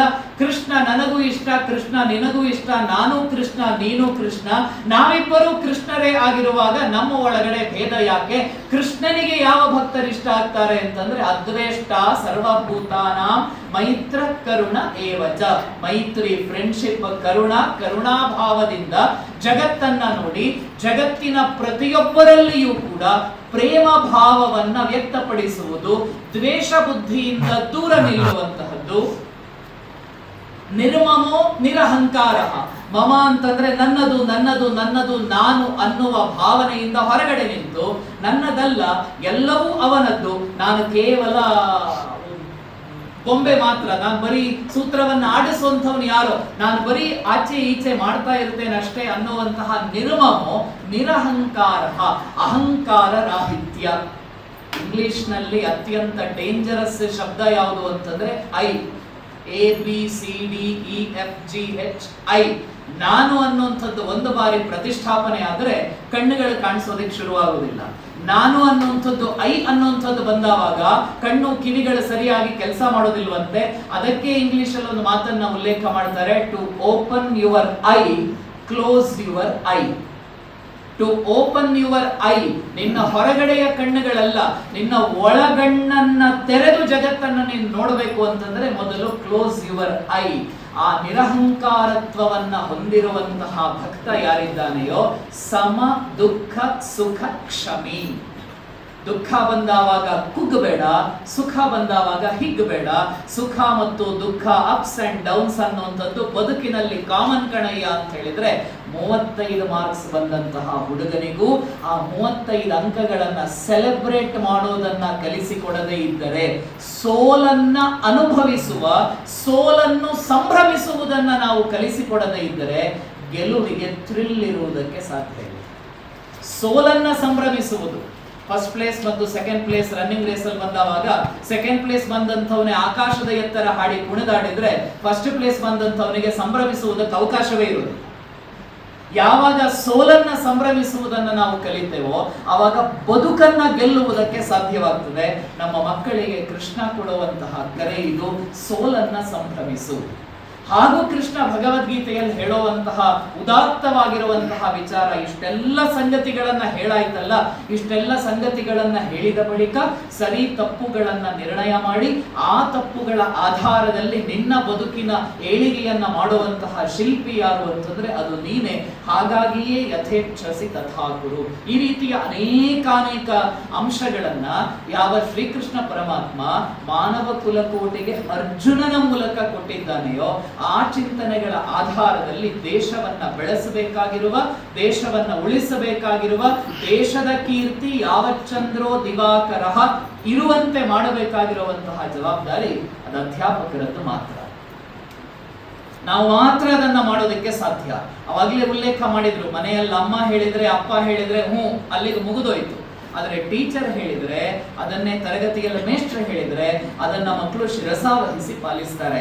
ಅಪ್ಪ ಇಂಡಿಯನ್ ಇನ್ಸ್ಟಿಟ್ಯೂಟ್ ಆಫ್ ಸೈನ್ಸ್ ಅಲ್ಲಿ ಮ್ಯಾಥಮೆಟಿಕ್ಸ್ ಪ್ರೊಫೆಸರ್ ಆದ್ರೆ ಏನಂತೆ, ಟೀಚರ್ ಏನಾದ್ರೂ ಬಾಯಿ ತಪ್ಪಿ 2 + 2 5 ಅಂತಂದ್ರೆ ಮಗು ಮನೆಗೆ ಬಂದು 2 + 2 5 ಅಂತಲೇ ಹೇಳ್ತದೆ. ಅಪ್ಪ ಇಂಡಿಯನ್ ಇನ್ಸ್ಟಿಟ್ಯೂಟ್ ಆಫ್ ಸೈನ್ಸ್ ಅಲ್ಲಿ ಪ್ರೊಫೆಸರ್ ಇರ್ಬೋದು, ಆದ್ರೆ ಟೀಚರ್ ಬಾಯಿ ತಪ್ಪಿ ಹೇಳಿದ 2 + 2 5ಅನ್ನೇ ಮಗು ವೇದವಾಕ್ಯವೆಂದು ಪರಿಭಾವಿಸುವಾಗ ನಮ್ಮ ಸಿಲೆಬಸ್ ನ ಒಳಗಡೆ, ನಮ್ಮ ತರಗತಿಯ ವ್ಯವಸ್ಥೆಯ ಒಳಗಡೆ ನಾವು ಯಾಕೆ ನಮ್ಮ ಮಕ್ಕಳನ್ನ ಸಕ್ಷಮರನ್ನಾಗಿ ಭಗವದ್ಗೀತೆಯ ಮೂಲಕ ಮಾಡುವುದಕ್ಕೆ ಸಾಧ್ಯ ಇಲ್ಲ? ಭಗವದ್ಗೀತೆಯನ್ನ ಮಕ್ಕಳಿಗೆ ಕಲಿಸಿಕೊಡೋದ್ರ ಮೂಲಕ ದಿವಸಗಳಿಗೆ ಇಷ್ಟು ಶ್ಲೋಕ, ಇನ್ನಷ್ಟು ಶ್ಲೋಕ, ಯಾವುದಾದ್ರೂ ಒಂದು ಸಿಲೆಬಸ್ ಅನ್ನ ನಾವಾಗಿಯೇ ಮಾಡಿಕೊಂಡು ನಮ್ಮ ಮಕ್ಕಳಿಗೆ ಗೀತೆಯ ಚಿಂತನೆಯನ್ನ ಯಾಕೆ ಹೇಳಿಕೊಡೋದಕ್ಕೆ ಸಾಧ್ಯ ಇಲ್ಲ? ಯಾವ ಗೀತೆಯ ಚಿಂತನೆಯನ್ನ ಜೀವನದಲ್ಲಿ ಅಳವಡಿಸಿಕೊಂಡಂತಹ ಸತ್ಯೇಂದ್ರನಾಥ ಬೋಸ್ ಜಗತ್ತಿನ ಮೇರು ವಿಜ್ಞಾನಿಯಾಗಿ ಬದಲಾಗೋದಕ್ಕೆ ಸಾಧ್ಯವಾಯಿತೋ, ಯಾವ ಭಗವದ್ಗೀತೆಯ ಭಗವದ್ಗೀತೆಯ ಚಿಂತನೆಯ ಜೊತೆಗೆ ಮಹಾಭಾರತದ ಶಾಂತಿ ಪರ್ವವನ್ನ ಅಧ್ಯಯನವನ್ನ ಮಾಡಿದಂತಹ ಭಾರತೀಯ ಪುಣ್ಯಾತ್ಮ ವಿಜ್ಞಾನಿ ಜಗದೀಶ್ ಚಂದ್ರ ಬೋಸರು ಶಾಂತಿ ಪರ್ವದಲ್ಲಿ ಉಲ್ಲೇಖ ಮಾಡಿದ ಸಸ್ಯಗಳಿಗೂ ಜೀವವಿದೆ ಅನ್ನುವಂತಹ ತತ್ವವನ್ನ ಜಗತ್ತಿಗೆ ಮೊದಲ ಬಾರಿಗೆ ತೆಗೆದುಕೊಡುವುದಕ್ಕೆ ಸಾಧ್ಯ ಹೇಗೆ ಆಯಿತೋ, ಯಾವ ಗೀತೆಯನ್ನ ಓದಿದಂತಹ ಆಲ್ಬರ್ಟ್ ಐನ್ಸ್ಟೀನ್, ಯಾವ ಗೀತೆಯ ಬೆಳಕಿನಲ್ಲಿ ಜಗತ್ತಿಗೆ ಹೊಸ ಪ್ರಭೆಯನ್ನ ಕೊಟ್ಟಂತಹ ಜೆ ರಾಬರ್ಟ್, ಯಾವ ಭಗವದ್ಗೀತೆಯ ಆಧಾರದಲ್ಲಿ ವಿಶ್ವ ಒಂದು ಅನ್ನುವಂತಹ ವಿಶ್ವ ಕಲ್ಯಾಣದ ಭಾವನೆಯನ್ನ ಸ್ವಾಮಿ ವಿವೇಕಾನಂದರ ಚಿಕಾಗೋದಲ್ಲಿ ಕೊಟ್ಟರೋ, ಆ ಎಲ್ಲ ಮಹಾತ್ಮರಿಗೆ, ಆ ಎಲ್ಲ ಪುಣ್ಯಾತ್ಮರಿಗೆ ಭಗವದ್ಗೀತೆ ಬೆಳಕಾದರೆ ಆ ಬೆಳಕಿನ ಅಡಿಯಲ್ಲಿ ನಮ್ಮ ಮಕ್ಕಳನ್ನ ಬೆಳೆಸುವುದಕ್ಕೆ ಪ್ರತಿಯೊಬ್ಬ ಅಧ್ಯಾಪಕನು ಕೂಡ ಅರ್ಹನೇ ಆಗಿದ್ದಾನೆ. ಆ ಚಿಂತನೆಯನ್ನ ಮಾಡಿಕೊಂಡು ನಾವಿಲ್ಲಿಂದ ತೆರಳಬೇಕಷ್ಟೇ. ನಾವೆಲ್ಲರೂ ಕೂಡ ಇಲ್ಲಿ ಬಂದಿರುವಂತಹ ಉದ್ದೇಶವೇ ಅಂಥದ್ದು. ಆ ಎಲ್ಲ ಮಹಾತ್ಮರಿಗೆ ಸಾಧ್ಯವಾಗುವುದಾಗಿದ್ದರೆ ನಮ್ಮ ಮಕ್ಕಳಿಗೆ ಯಾಕೆ ಸಾಧ್ಯ ಇಲ್ಲ? ನಮ್ಮ ಮಕ್ಕಳನ್ನ ಯಾಕೆ ನಾವು ಆ ನಿಟ್ಟಿನಲ್ಲಿ ಬೆಳೆಸುವುದಕ್ಕೆ ಸಾಧ್ಯವಾಗುವುದು? ನಮ್ಮ ಮಕ್ಕಳಲ್ಲಿ ಆ ರೀತಿಯ ಚಿಂತನೆಯನ್ನ, ಶಕ್ತಿಶಾಲಿ ಚಿಂತನೆಯನ್ನ, ಯಾವ ಅರ್ಜುನ ಗೀತೆಯ ಉಪದೇಶಕ್ಕಿಂತ ಮೊದಲು ಪಾತಾಳಕ್ಕಿಳಿದು ಹೋಗಿದ್ದನೋ ಅಂತಹ ಅರ್ಜುನ ಕಟ್ಟಕಡೆಯದಾಗಿ ಧರ್ಮವನ್ನೇ ಗೆಲ್ಲಿಸಬೇಕೆಂಬ ಭಾವನೆಯನ್ನ ಇಟ್ಟುಕೊಂಡು ಸತ್ಯಕ್ಕೆ ಗೆಲುವನ್ನ ತಂದುಕೊಡಬೇಕು ಅನ್ನುವಂತಹ ಪರಿಕಲ್ಪನೆಯನ್ನ ಇಟ್ಟುಕೊಂಡು ಯುದ್ಧಕ್ಕೆ ಸಿದ್ಧನಾದನೋ ಆ ರೀತಿಯ ಶಕ್ತಿಶಾಲಿ ವ್ಯಕ್ತಿತ್ವ ನಿರ್ಮಾಣವನ್ನ ಮಾಡಬೇಕಾಗಿರುವಂತಹ ಜವಾಬ್ದಾರಿ ಅದು ಶಿಕ್ಷಕರದ್ದು ಮಾತ್ರ ಆಗಿರುತ್ತದೆ. ಯಾಕೆ ಅಂತಂದ್ರೆ ಅಂತಹ ಪವಿತ್ರವಾಗಿರುವಂತಹ ವೃತ್ತಿಯನ್ನ ನಾವೆಲ್ಲರೂ ಕೂಡ ಬೈ ಚಾಯ್ಸ್, ನಾವ್ ಯಾರು ಕೂಡ ಬೇರೆ ಕೆಲಸ ನನಗೆ ಸಿಗ್ಲಿಲ್ಲ ಅನ್ನುವಂಥ ಕಾರಣಕ್ಕೋಸ್ಕರ ಟೀಚರ್ಸ್ ಆಗಿರುವಂತದ್ದಲ್ಲ. ಯಾರೆಲ್ಲ ಟೀಚರ್ಸ್ ಇಲ್ಲಿದ್ದೇವೆ, ಬೇರೆ ಬೇರೆ ಶಾಲೆಗಳಿಂದ ಬಂದಿರುವಂತವ್ರು, ನನಗೆ ಬೇರೆ ಕೆಲಸ ಸಿಗ್ಲಿಲ್ಲ ಹಾಗಾಗಿ ಟೀಚರ್ ಆಗಿದ್ದೇನೆ ಅನ್ನುವಂಥವ್ರು ಯಾರು ಕೂಡ ಇಲ್ಲಿಲ್ಲ. ನಾವೆಲ್ಲರೂ ಕೂಡ we are teachers by choice. ನಾನು ಟೀಚರ್ ಆಗ್ಲೇಬೇಕು ಅಂತಲೇ ಟೀಚರ್ ಆಗಿರುವಂತವ್ರು ನಾವೆಲ್ಲ. ಆ ಹಿನ್ನೆಲೆಯಲ್ಲಿ ಮಕ್ಕಳ ಜ್ಞಾನದ ಅರಿವನ್ನ ವಿಸ್ತರಿಸುವಂತಹ ಕೆಲಸವನ್ನ ಈ ಕಾರ್ಯಕ್ರಮದಿಂದ ಪ್ರೇರಣೆಯನ್ನ ಪಡೆದು ನಾವು ನೀವುಗಳೆಲ್ಲ ಮಾಡಲೇಬೇಕಾಗಿರುವಂತಹ ಒಂದು ಅಗತ್ಯ ಇದೆ. ನಾನು ಒಂದು ಸಣ್ಣ ಉದಾಹರಣೆಯನ್ನ ತಮಗೆ ಕೊಡಬಹುದಾಗಿದ್ದರೆ, ಭಗವದ್ಗೀತೆಯ ಚಿಂತನೆ ಹೇಗೆ ಒಬ್ಬ ಅಧ್ಯಾಪಕನಿಗೆ, ಒಬ್ಬ ವಿದ್ಯಾರ್ಥಿಗೆ, ಒಬ್ಬ ತಂತ್ರಜ್ಞನಿಗೆ, ಒಬ್ಬ ವಿಜ್ಞಾನಿಗೆ, ಒಬ್ಬ ಕವಿಗೆ, ಒಬ್ಬ ನಾಟಕಕಾರನಿಗೆ ಮಾತ್ರ ಪ್ರೇರಣೆಯಲ್ಲ, ಗಡಿಯ ಭಾಗದಲ್ಲಿ ಬಂದೂಕನ್ನ ಹಿಡಿದು ಯುದ್ಧ ಮಾಡುವ ಸೈನಿಕನಿಗೂ ಭಗವದ್ಗೀತೆ ಪ್ರೇರಣೆಯಾಗುವುದಕ್ಕೆ ಸಾಧ್ಯವಾಗುತ್ತದೆ. ಮುಂದಿನ ಜುಲೈ 26ನೇ ತಾರೀಕು, ಇದೇ ವರ್ಷ ಜುಲೈ 26ನೇ ತಾರೀಕಿಗೆ ನಾವು ನೀವುಗಳೆಲ್ಲರೂ ನೆನಪು ಮಾಡಿಕೊಳ್ಳಲೇಬೇಕಾಗಿರುವಂತಹ ಕಾರ್ಗಿಲ್ ವಿಜಯಕ್ಕೆ 25 ವರ್ಷಗಳು ತುಂಬಿದೆ. ಇದು ಕಾರ್ಗಿಲ್ ವಿಜಯೋತ್ಸವದ ಬೆಳ್ಳಿ ಹಬ್ಬದ ಆಚರಣೆ. ಆ ಕಾರ್ಗಿಲ್ ಯುದ್ಧದಲ್ಲಿ ಭಾಗವಹಿಸಿ ಹುತಾತ್ಮನಾದಂತಹ ಒಬ್ಬ ಸೈನಿಕ, ಆ ಸೈನಿಕನ ಕಥೆ ನಿಮಗೆ ಅನೇಕ ಕಡೆಗಳಲ್ಲಿ ಸಿಗ್ತದೆ. ಅವರ ಹೆಸರು ಪದ್ಮಪಾಣಿ ಆಚಾರ್ಯ. ಆ ಸೈನಿಕನ ಹೆಸರು ಪದ್ಮಪಾಣಿ ಆಚಾರ್ಯ. ಕಾರ್ಗಿಲ್ ಯುದ್ಧದಲ್ಲಿ ಭಾಗವಹಿಸಿ ದೇಶದ ಗಡಿಯನ್ನ ರಕ್ಷಣೆ ಮಾಡ್ತಾ ಇದ್ದಂತಹ ಆ ಪದ್ಮಪಾಣಿ ಆಚಾರ್ಯರಿಗೆ ಮೇಲಧಿಕಾರಿಗಳ ಒಂದು ಕರೆ ಬರುತ್ತದೆ, ಯುದ್ಧಕ್ಕೆ ತಕ್ಷಣವೇ ಸಿದ್ಧರಾಗಬೇಕು, ಇಂತಿಂತ ಆಪರೇಷನ್ಗಳನ್ನು ನಡೆಸಬೇಕು. ಅವರ ಯುದ್ಧಕ್ಕೆ ತೆರಳುವುದಕ್ಕಿಂತ ಮೊದಲು ತಮ್ಮ ತಂದೆಗೆ ಒಂದು ಪತ್ರವನ್ನ ಬರೀತಾರೆ, ತಮ್ಮ ಕುಟುಂಬಿಕರಿಗೆ ಒಂದು ಪತ್ರವನ್ನ ಬರೀತಾರೆ. ನೀವು ಗೂಗಲ್ ಅಲ್ಲಿ ಆಮೇಲೆ ಚೆಕ್ ಮಾಡಿದ್ರೆ ಮೇಜರ್ ಪದ್ಮಪಾಣಿ ಆಚಾರ್ಯರ ಪತ್ರ ಅಂತ ತಾವು ಟೈಪ್ ಮಾಡಿದ್ರೆ ಅವರದ್ದೇ ಹ್ಯಾಂಡ್ ರೈಟಿಂಗ್ ಅಲ್ಲಿ ಒಂದು ಪತ್ರ ನೋಡೋದಕ್ಕೆ ಸಾಧ್ಯವಾಗ್ತದೆ. ಆ ಪತ್ರದಲ್ಲಿ ಅನೇಕ ಸಂಗತಿಗಳನ್ನು ಅವರು ಉಲ್ಲೇಖ ಮಾಡ್ತಾರೆ. ಅವರ ಕುಟುಂಬಿಕರ ಪ್ರೀತಿ, ಎಲ್ಲ ಸಂಗತಿಗಳನ್ನ ಉಲ್ಲೇಖ ಮಾಡಿದ ನಂತರ ಗಡಿಯಲ್ಲಿ ಕೆಲಸ ಮಾಡುವುದಕ್ಕೆ ಹೊರಟು ನಿಂತಹ ಒಬ್ಬ ಸೈನಿಕ ತಾನು ಯುದ್ಧಕ್ಕೆ ತೆರಳುವುದಕ್ಕಿಂತ ಮೊದಲು ತನ್ನ ಕುಟುಂಬಿಕರಿಗೆ ಬರೆಯುವ ಪತ್ರದಲ್ಲಿ ಭಗವದ್ಗೀತೆಯ ಶ್ಲೋಕವನ್ನ ಉಲ್ಲೇಖ ಮಾಡ್ತಾರೆ. ಭಗವದ್ಗೀತೆಯ ಶ್ಲೋಕವನ್ನ ಉಲ್ಲೇಖ ಮಾಡಿ ಹೇಳ್ತಾರೆ ತನ್ನ ತಂದೆಗೆ, ತನ್ನ ತಾಯಿಗೆ, ನೀವು ಪ್ರತಿ ದಿವಸ ಕೂಡ ನನಗೆ ಮಹಾಭಾರತದ ಕಥೆಯನ್ನ, ಗೀತೆಯ ಕಥೆಯನ್ನ ಹೇಳ್ತಾ ಹೇಳ್ತಾ ಹೇಳ್ತಾ ಒಂದು ಶ್ಲೋಕವನ್ನು ಹೇಳ್ಕೊಡ್ತಾ ಇದ್ರಾಯ್ತಲ್ಲ, ಹತೋವಾ ಪ್ರಾಪ್ಸ್ಯಸೆ ಸ್ವರ್ಗಂ ಜಿತ್ವಾ ವಾ ಭೋಕ್ಷ್ಯಸೆ ಮಹೀನ್. ನೀನು ಯುದ್ಧ ಮಾಡಬೇಕಪ್ಪ. ಯಾಕೆ ಯುದ್ಧ ಮಾಡಬೇಕು ಅಂತಂದ್ರೆ ಅಧರ್ಮಿಗಳ ನಾಶರಾಗಬೇಕು, ದೇವದ್ವೇಷಿಗಳ ನಾಶ ಆಗಬೇಕು, ಈ ಜಗತ್ತಿನಲ್ಲಿ ಆನಂದದ ಭುವಿ ನಿರ್ಮಾಣವಾಗಬೇಕು ಅಂತಂದ್ರೆ ಅಧರ್ಮಿಗಳು ಇರಬಾರದು.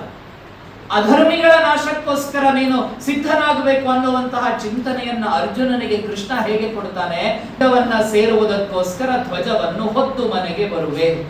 ಈ ದೇಶದ ಒಬ್ಬ ಸೈನಿಕ ಭಗವದ್ಗೀತೆಯ ಶ್ಲೋಕವನ್ನ ಆಧರಿಸಿ ಕಾರ್ಗಿಲ್ ಯುದ್ಧದಲ್ಲಿ ತನ್ನ ಬದುಕನ್ನ ದೇಶಕ್ಕೋಸ್ಕರ ಅರ್ಪಣೆ ಮಾಡ್ತಾರೆ. ಅವರ ಮಗಳು ಅಪರಾಜಿತಾ ಆಚಾರ್ಯ ಈ ಮಾತುಗಳನ್ನ ಒಂದು ಇಂಟರ್ವ್ಯೂ ಅಲ್ಲಿ ಮತ್ತೆ ಹೇಳ್ತಾರೆ.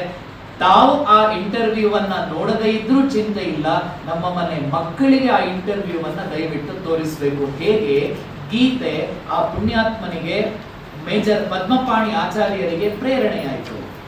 ಭಗವದ್ಗೀತೆ ಪ್ರೇರಣೆಯಾಗಿರುವ ಕಾರಣಕ್ಕೋಸ್ಕರವೇ ಸುನೀತಾ ವಿಲಿಯಮ್ಸ್ ನಭಕ್ಕೆ ಹೋಗೋದಕ್ಕಿಂತ ಮೊದಲು ತನ್ನ ಜೊತೆಯಲ್ಲಿ ಗಣೇಶನ ಒಂದು ಪುಟ್ಟ ಮೂರ್ತಿಯನ್ನು, ಭಗವದ್ಗೀತೆಯ ಪ್ರತಿಯನ್ನು ಬಾಹ್ಯಾಕಾಶಕ್ಕೆ ಕೊಂಡು ಹೋಗುವಂತಹ ಸಿದ್ಧತೆಯನ್ನ ಮಾಡಿರುವಂಥದ್ದು ಭಗವದ್ಗೀತೆಯಲ್ಲಿರುವಂತಹ ಸೈನ್ಸ್ನ ಆಧಾರದಲ್ಲಿ.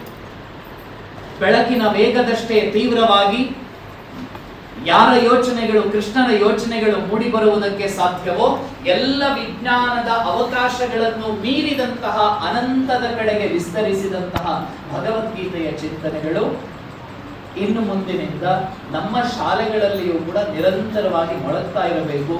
ಅಮ್ಮನ ಅನುಗ್ರಹ, ಕೃಷ್ಣನ ಆಶಯ, ಕೃಷ್ಣನ ಪ್ರೇರಣೆಯ ಕಾರಣದಿಂದಲಾಗಿ ಕೃಷ್ಣನ ಕರೆ, ಕೃಷ್ಣ ಕಾಲಿಂಗ್ ಅನ್ನುವಂತಹ ಪರಿಕಲ್ಪನೆಯನ್ನು ಮೈಸೂರಿನಲ್ಲಿ ಆರಂಭ ಆಗಿದೆ. ಮೈಸೂರಿನಲ್ಲಿ ಆರಂಭ ಆಗಿರುವಂತಹ ಈ ಪುಟ್ಟ ಪರಿಕಲ್ಪನೆ ಮುಂದಿನ ದಿವಸಗಳಲ್ಲಿ ಸಕಲ ವಿಶ್ವವನ್ನು ಕೂಡ ವ್ಯಾಪಿಸುವಂತಹ ನಿಟ್ಟಿನಲ್ಲಿ ಬೆಳಗ್ತಾ ಇರಲಿ. ಉಡುಪಿಯಲ್ಲಿ ಪರ್ಯಾಯ ನಡೀತಾ ಇದೆ. ಆ ಪರ್ಯಾಯದಲ್ಲಿ ಪೂಜ್ಯ ಶ್ರೀಪಾದರು ಕುಳಿತುಕೊಂಡಿದ್ದಾರೆ. ಈ ಬಾರಿಯ ಉಡುಪಿಯ ಕೃಷ್ಣನ ಪರ್ಯಾಯದ ಪರಿಕಲ್ಪನೆಗೆ ಕೋಟಿ ಗೀತಾ ಲೇಖನ ಯಜ್ಞ.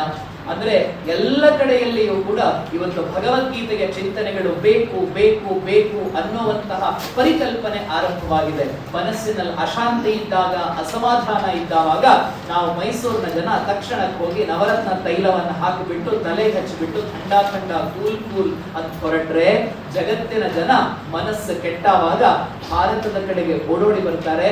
ಇಲ್ಲಿಯ ಗೀತೆ ಏನ್ ಹೇಳಿದೆ ಅಂತ ಯೋಚನೆಯನ್ನ ಮಾಡ್ತಾರೆ. ಪೂಜ್ಯ ರವಿಶಂಕರ್ ಗುರೂಜಿಯವರ ಮಾರ್ಗದರ್ಶನದಲ್ಲಿ ಸುಮಾರು 5-6 ವರ್ಷಗಳ ಹಿಂದೆ ಯಮುನಾ ನದಿ ತಟದಲ್ಲಿ ವರ್ಲ್ಡ್ ಕಲ್ಚರಲ್ ಫೆಸ್ಟಿವಲ್ ನಡೆಯಿತು. ಆ ವರ್ಲ್ಡ್ ಕಲ್ಚರಲ್ ಫೆಸ್ಟಿವಲ್ಗೆ ರಷ್ಯಾದ ಜನಗಳು ಬಂದಿದ್ರು. ರಷ್ಯಾದ ಜನಗಳು ಬಂದು ಹರೇ ರಾಮ ಹರೇ ಕೃಷ್ಣ ಎಲ್ಲ ಹೇಳ್ತಾ ಅವರು ಗೋಪಿ ಧಾರಣೆಯನ್ನ ಮಾಡಿ ಕಚ್ಚೆ ಪಂಚೆಯನ್ನ ತೊಟ್ಟು ಬರಬೇಕಾಗಿದ್ರೆ ಸಹಜವಾಗಿಯೇ ನಮ್ಮ ಕೆಲವು ಮಾಧ್ಯಮದ ಮಿತ್ರರು ಅವರನ್ನ ಕಿಚಾಯಿಸೋದಕ್ಕೆ ಪ್ರಯತ್ನ ಪಡ್ತಾರೆ. ಸ್ವಾಮೀಜಿಯವರು ಕುಚೋದ್ಯ ಅಂತ ಒಂದು ಪದವನ್ನ ಉಪಯೋಗ ಮಾಡಿದ್ರು. ಆ ಕುಚೋದ್ಯವನ್ನ ನಮ್ಮ ಕೆಲವೊಂದಷ್ಟು ಜನ ಮಾಧ್ಯಮದ ಮಿತ್ರರು ಬೇಕಂತಲೇ ಹೋಗಿ ಮಾತಾಡಿಸ್ತಾರೆ. ನೀವು ರಷ್ಯಾ ಆಧುನಿಕ ದೇಶ, ಬಹಳ ಮುಂದುವರೆದಿದೆ, ಅಂತಹ ಮುಂದುವರಿದ ಆಧುನಿಕ ದೇಶದ ಜನ ಇಲ್ಲಿ ಯಾಕೆ ಬರ್ತೀರಿ ಅಂತ ಕೇಳಬೇಕಾಗಿದ್ರೆ ಈ ವಿಡಿಯೋ ಕೂಡ ನಿಮಗೆ ಲಭ್ಯ ಆಗುತ್ತೆ. ಈ ರೀತಿ ಕಿಚಾಯಿಸಬೇಕಾಗಿದ್ರೆ ಆ ರಷ್ಯಾದ ಪ್ರಜೆ ಹೇಳಿದ್ದಿಷ್ಟೇ, hey dude, you read Gita, hey dude you read Gita. ಕಪಾಳ ಮೋಕ್ಷಕ್ಕೆ ಇದಕ್ಕಿಂತ ಜಾಸ್ತಿ ಬೇರೆನೂ ಕೂಡ ಬೇಕಾಗಿಲ್ಲ. ರಷ್ಯಾದ ಪ್ರಜೆ ಇಲ್ಲಿಗೆ ಬಂದು ನೀನು ಗೀತೆ ಓದಿದ್ದೇನಪ್ಪ ಅಂತ ಕೇಳುವ ಮಟ್ಟಿಗೆ ನಮ್ಮ ಭಗವದ್ಗೀತೆ ಜಗತ್ತಿನ ಅಂಧಕಾರವನ್ನ ದೂರ ಮಾಡ್ತಾ ಇದೆ. ಆ ಅಂಧಕಾರವನ್ನ ದೂರ ಮಾಡುವ ಗೀತೆಯ ಬೆಳಕಿನಲ್ಲಿ ಭಾರತ ಮುಂದಿನ ದಿವಸಗಳಲ್ಲಿ ಅರಳಲಿ. ಭಾರತ ಅರಳುತ್ತಾ ಇದೆ. ಇವತ್ತು ಜಗತ್ತಿನ ನಿರ್ಣಾಯಕ ಶಕ್ತಿಯಾಗಿ ನಮ್ಮ ಭಾರತ ಮೂಡಿ ಬರ್ತಾ ಇದೆ. ಜಗತ್ತಿನ ಯಾವ ಭಾಗಗಳಲ್ಲಿ ಸಮಸ್ಯೆಯಾದಾಗಲೂ ಕೂಡ ಭಾರತದ ಧ್ವನಿ ಏನು ಅಂತ ಕೇಳುವ ಮಟ್ಟಿಗೆ ಇವತ್ತು ಭಾರತ ಬೆಳಗಿದೆ. ಜಗದ್ಗುರುವಾಗಿ ಭಾರತ ಬದಲಾಗುವುದಕ್ಕೆ ಗೀತೆಯ ಬೆಳಕು ನಮ್ಮನ್ನ ನಮ್ಮ ಮೂಲಕ ನಮ್ಮ ತರಗತಿಯ ಎದುರುಗಡೆ ನಮ್ಮ ಜೊತೆ ತಮ್ಮ ಬದುಕನ್ನ ಕಳೆಯುವುದಕ್ಕಾಗಿಯೇ ಬಂದಿರುವಂತಹ ವಿದ್ಯಾರ್ಥಿಗಳು ಆ ಬೆಳಕಿನಲ್ಲಿ ಮುಂದಿನ ದಿವಸಗಳಲ್ಲಿ ಬೆಳಗುವ ಹಾಗಾಗ್ಲಿ ಅನ್ನುವಂತಹ ಆಶಯವನ್ನ ಈ ಸಂದರ್ಭದಲ್ಲಿ ವ್ಯಕ್ತಪಡಿಸ್ತಾ, ಕೃಷ್ಣನ ಕರೆ ಇಂದಿಗೆ ಮಾತ್ರ ಸೀಮಿತವಲ್ಲ. ಕೃಷ್ಣನ ಕರೆ ಸದಾ ಕಾಲ ನಮ್ಮ ಬದುಕನ್ನ ಸ್ಫುರಿಸ್ತಾ ಇರಲಿ.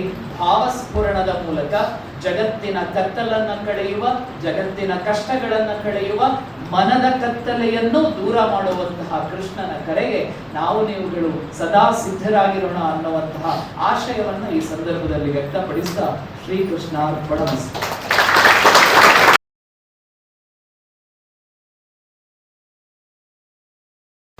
ಆ ಹೊತ್ತಲ್ಲಿ ಕಿಂಚಿತ್ ನಿಮ್ಮ ಜೊತೆ ಮತ್ತೆ ಮಾತನಾಡುವುದಕ್ಕೋಸ್ಕರ ನಾನಿದ್ದೇನೆ. ಭಾರತೀಯ ಪರಂಪರೆ ಮತ್ತು ಸಂಸ್ಕೃತಿಯ ಹಿಂದೆ ಇರುವಂತಹ ವೈಜ್ಞಾನಿಕತೆ ಅನ್ನುವ ವಿಷಯ. ಪ್ರಾಯಶಃ ಭಾರತೀಯ ಸಂಸ್ಕೃತಿ ಅನ್ನುವಂತಹದ್ದೇ ವಿಜ್ಞಾನ ಅನ್ನುವಂಥದ್ದೇ ಭಾರತೀಯ ಸಂಸ್ಕೃತಿ. ನಮ್ಮ ಸಂಸ್ಕೃತಿ ಮತ್ತು ವಿಜ್ಞಾನ ಅನ್ನುವಂಥದ್ದು, ನಂಬಿಕೆ ಮತ್ತು ವಿಜ್ಞಾನ ಅನ್ನುವಂಥದ್ದು ಒಂದೇ ನಾಣ್ಯದ 2 ಮುಖಗಳಿದ್ದ ಹಾಗೆ. ಭಾರತೀಯ ಪರಂಪರೆಯಲ್ಲಿ ಯಾವ ವಿಷಯಗಳು ಬಂದಿದೆಯೋ ಅದು ವಿಜ್ಞಾನದಲ್ಲಿ ಇಲ್ಲ ಅನ್ನುವಂಥದ್ದಿಲ್ಲ. ಅವೆಲ್ಲವೂ ಕೂಡ ವಿಜ್ಞಾನವೇ. ನಾನು ನಿಮಗೆ ಕೆಲವೊಂದಷ್ಟು ಉದಾಹರಣೆಗಳ ಮೂಲಕ ಈ ಸಣ್ಣ ಅವಧಿಯನ್ನ ತೆಗೆದುಕೊಳ್ಳೋದಕ್ಕೆ ಇಷ್ಟಪಡ್ತೇನೆ. ಮೊಟ್ಟ ಮೊದಲನೇದ್ದು, ಯಾವೆಲ್ಲ ನಂಬಿಕೆಗಳನ್ನ ನಮ್ಮ ಮನೆಗಳಲ್ಲಿ ನಾವು ಆಚರಣೆ ಮಾಡ್ತಾ ಇದ್ವೋ ಆ ನಂಬಿಕೆಗಳು ಮೂಢನಂಬಿಕೆಗಳಲ್ಲ, ಗೊಡ್ಡು ಸಂಪ್ರದಾಯಗಳಲ್ಲ. ಅದರ ಹಿಂದೆ ವಿಶಿಷ್ಟವಾಗಿರುವಂತಹ ಒಂದು ವೈಜ್ಞಾನಿಕ ಸತ್ಯ ಅಡಗಿತ್ತು.